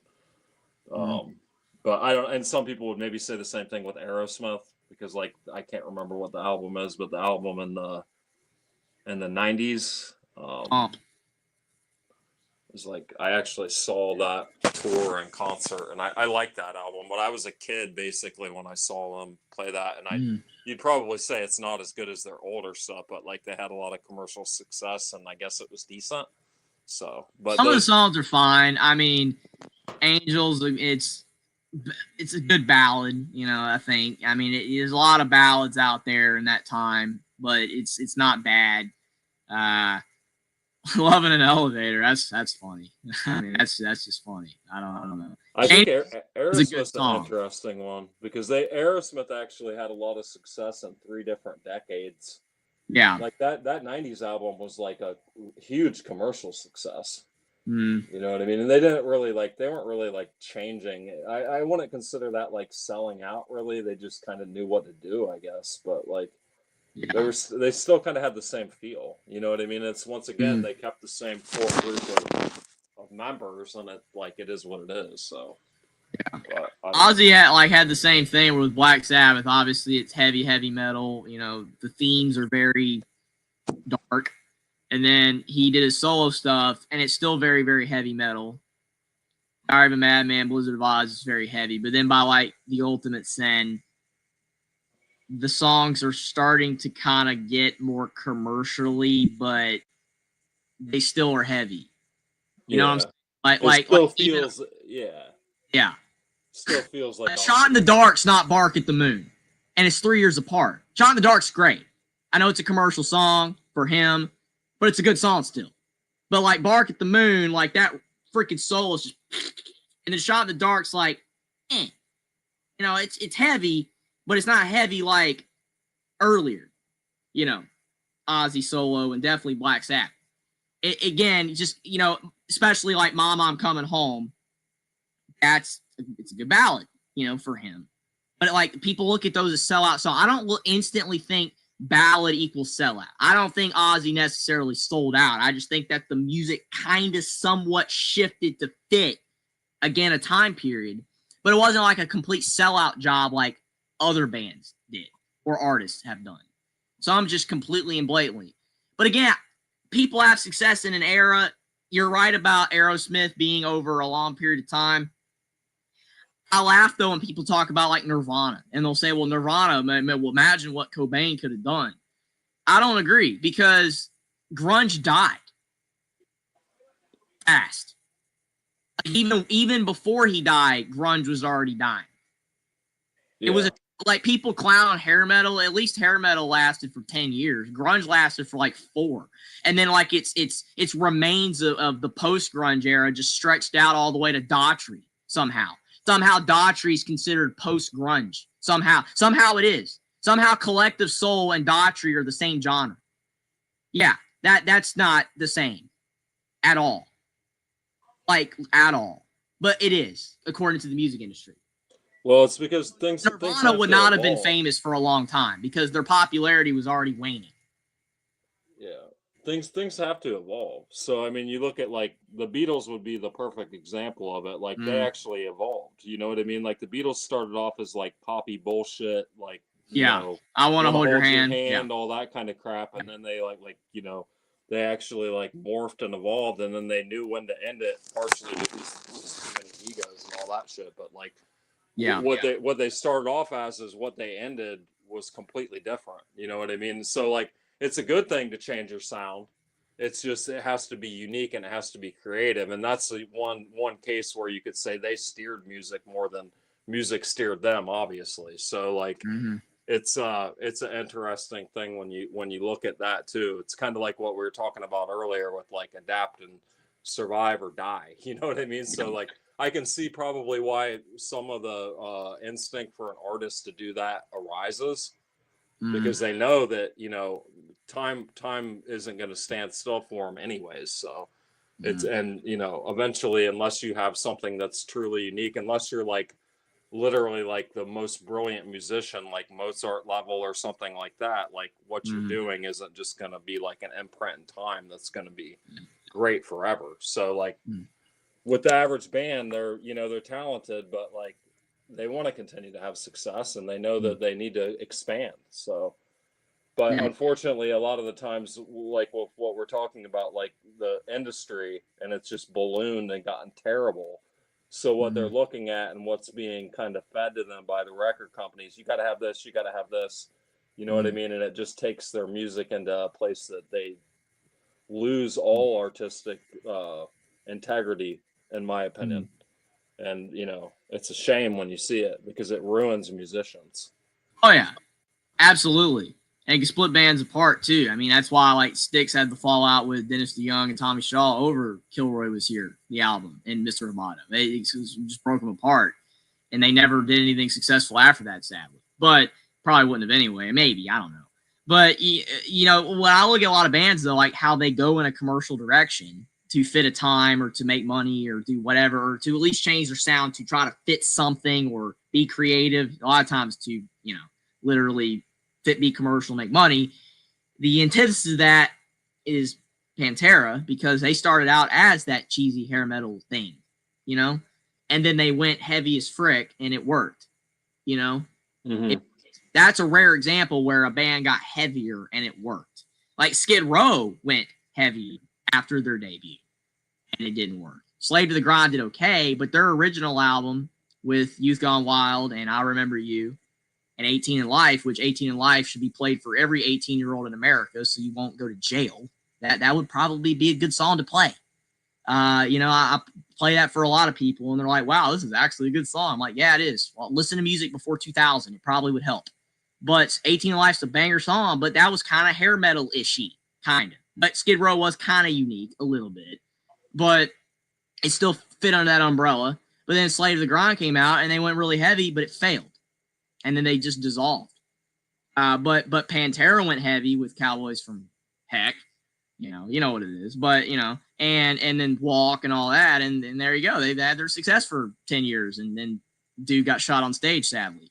And, you know, but it's just like, again, it's weird. The music industry is weird. But the music industry kind of follows what society has done. Like, society dictates music. And if it, like, rock is pretty much dead outside of underground stuff or Europe or whatever. You know, it's not doing well in America. But people still listen to the old stuff. It's played at every game. You know, you hear the music. I heard Rock You Like a Hurricane on the TV today. I heard Crazy Train. I heard Living on a Prayer. Like, rock's not dead. It's just the same old stuff from the past that they won't get fooled again. I heard Between Ad Breaks. The Who. That's a great song. That's a 9-minute song. They only played the main riff, though, but that's a 9-minute song. That's not supposed to be played on TV and the radio. That's a great song.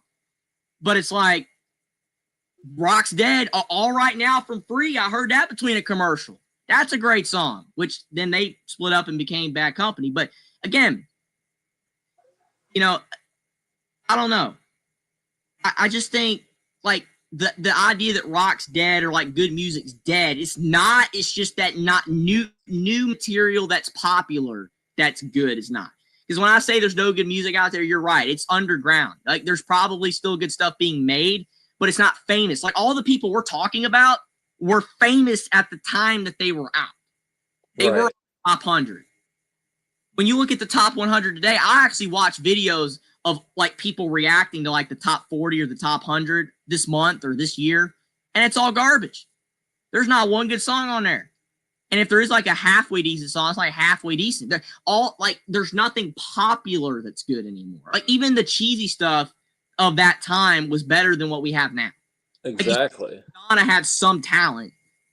It was cheese. A lot of it sucked, but it was better than what we have now. I'm telling you, it's gotten worse and worse. Like if you go back to like the 50s or 60s, like the most popular music was the best music typically. Like yeah, you'd have some stuff that was kind of BS, but like for the most part, My like boyfriend's back. Like that's a cheese song, but whatever. It could still go on the playlist every now and then.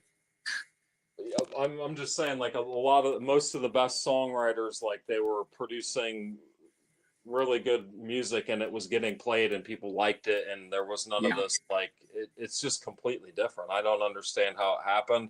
It's because it's like some kind of cultural thing where like people want to be fed like nonsense. I don't understand it. Like It's mumble, wild. I mean, I've got I think friends that I think like mumble garbage rap. music, hummus. And I'm I like, think why do you mumble like it? rap. And they say it's popular, it's good. I'm like, it's not, but Mumble rap is like the what do you call it? Like the epitome. Mumble rap is the epitome of what we're talking about.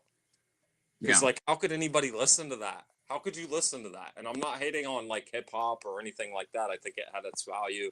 I think it became commercialized and bastardized, whatever that word is that you would call it, where it was like perverted or whatever from its original like meaning when it comes to hip hop. But like mumble rap, how could you even listen to that? How could you listen to that seriously? And it sells. It gets like millions and millions of views and like I don't know. It's crazy. Absolutely. Yeah. I mean, it's not even music at that point. I mean, like, there's somebody that I've talked to, like one of their favorite artists. I think it's like Yeet or something, right? So I've talked about that, and it's like, okay, I'm like, why do you like this artist? Because it's terrible music, but I mean, and they're like, well, the background stuff. I like the the sound, like the beats that are going on or whatever, kind of like how I've had a lot of people tell, well, you like 80s rock, right? 70s rock. Billy Squier, a lot of his songs and his background music was used for rap songs, so you should like rap because Billy Squier's in it. I'm like, yeah, you kind of ruined Billy Squier. And for one thing, Billy Squier wasn't even that great. He had like 2 good songs. Okay, so it's like, I like Billy Squier, all right, but you're trying to sell me on something that's not there. You're telling me that the background music is great. If you want to listen to background music, listen to freaking ELO. That's the thing. That Fire on High. Fire on High. You know that one? Excellent. Well, hey Jeffrey, I think I'm gonna get off of here because you said we were only gonna talk for about 5 or 10 minutes. I know. It's so hard not to. I enjoyed talking to you, Hummus. It was great. Yeah, I agree. It's fun. Ironically, your channels only talk sports, and after I got on here, we only talked about media and cartoons and music. I know. I've had people tell me I should change the channel name for that because sometimes we go off the rails. When I named the channel that, it was more so just because it was like, hey, only talk sport. We're talking sports every day. We're not talking about other things. Well, I mean, sometimes the conversation goes in different directions. It just does. So I'm just joking. It's all good. It's still sports. It's sports. I don't know. Well, it all started from a sports centric place, and then it spiraled out. So it's all good. But yeah, hey, man, probably if I had a second channel talking retro shows and stuff and music, I'd be talking about sports over there somehow. So yeah, you would. All right, man. Well, hey, thanks for the conversation. I appreciate it. Absolutely, Hummus. I appreciate you for coming. I appreciate everybody that came on tonight and in the chat. You guys are amazing. It was a lot of fun. It was a great week of college football. IU won and Alabama, so that was awesome. And your Buckeyes won, Hummus. It was a great week. Yep. All right, man. I'll talk to you later. Sounds great, Hummus. You have a great night. Appreciate it. But thanks, everyone, for being here tonight. I'm going to wrap up the show. If someone else comes on, it's going to be 5 a.m. again. But appreciate everybody for being here. Like the stream down below. Subscribe to the channel if you're new. Share the stream out on social media. We do only talk about sports, mainly. But sometimes the conversation can drift to SpongeBob or Sticks. It's just the way that it is. It's fun. I appreciate you guys so much. But definitely hope to see you guys soon. We're going to be doing a stream with Will and D. Me and Will and D every week doing our predictions. And also doing, show my NFL video, and got the post-game show every week. But again, without your guys' support, wouldn't be possible. I appreciate you guys. Thanks for the super chat.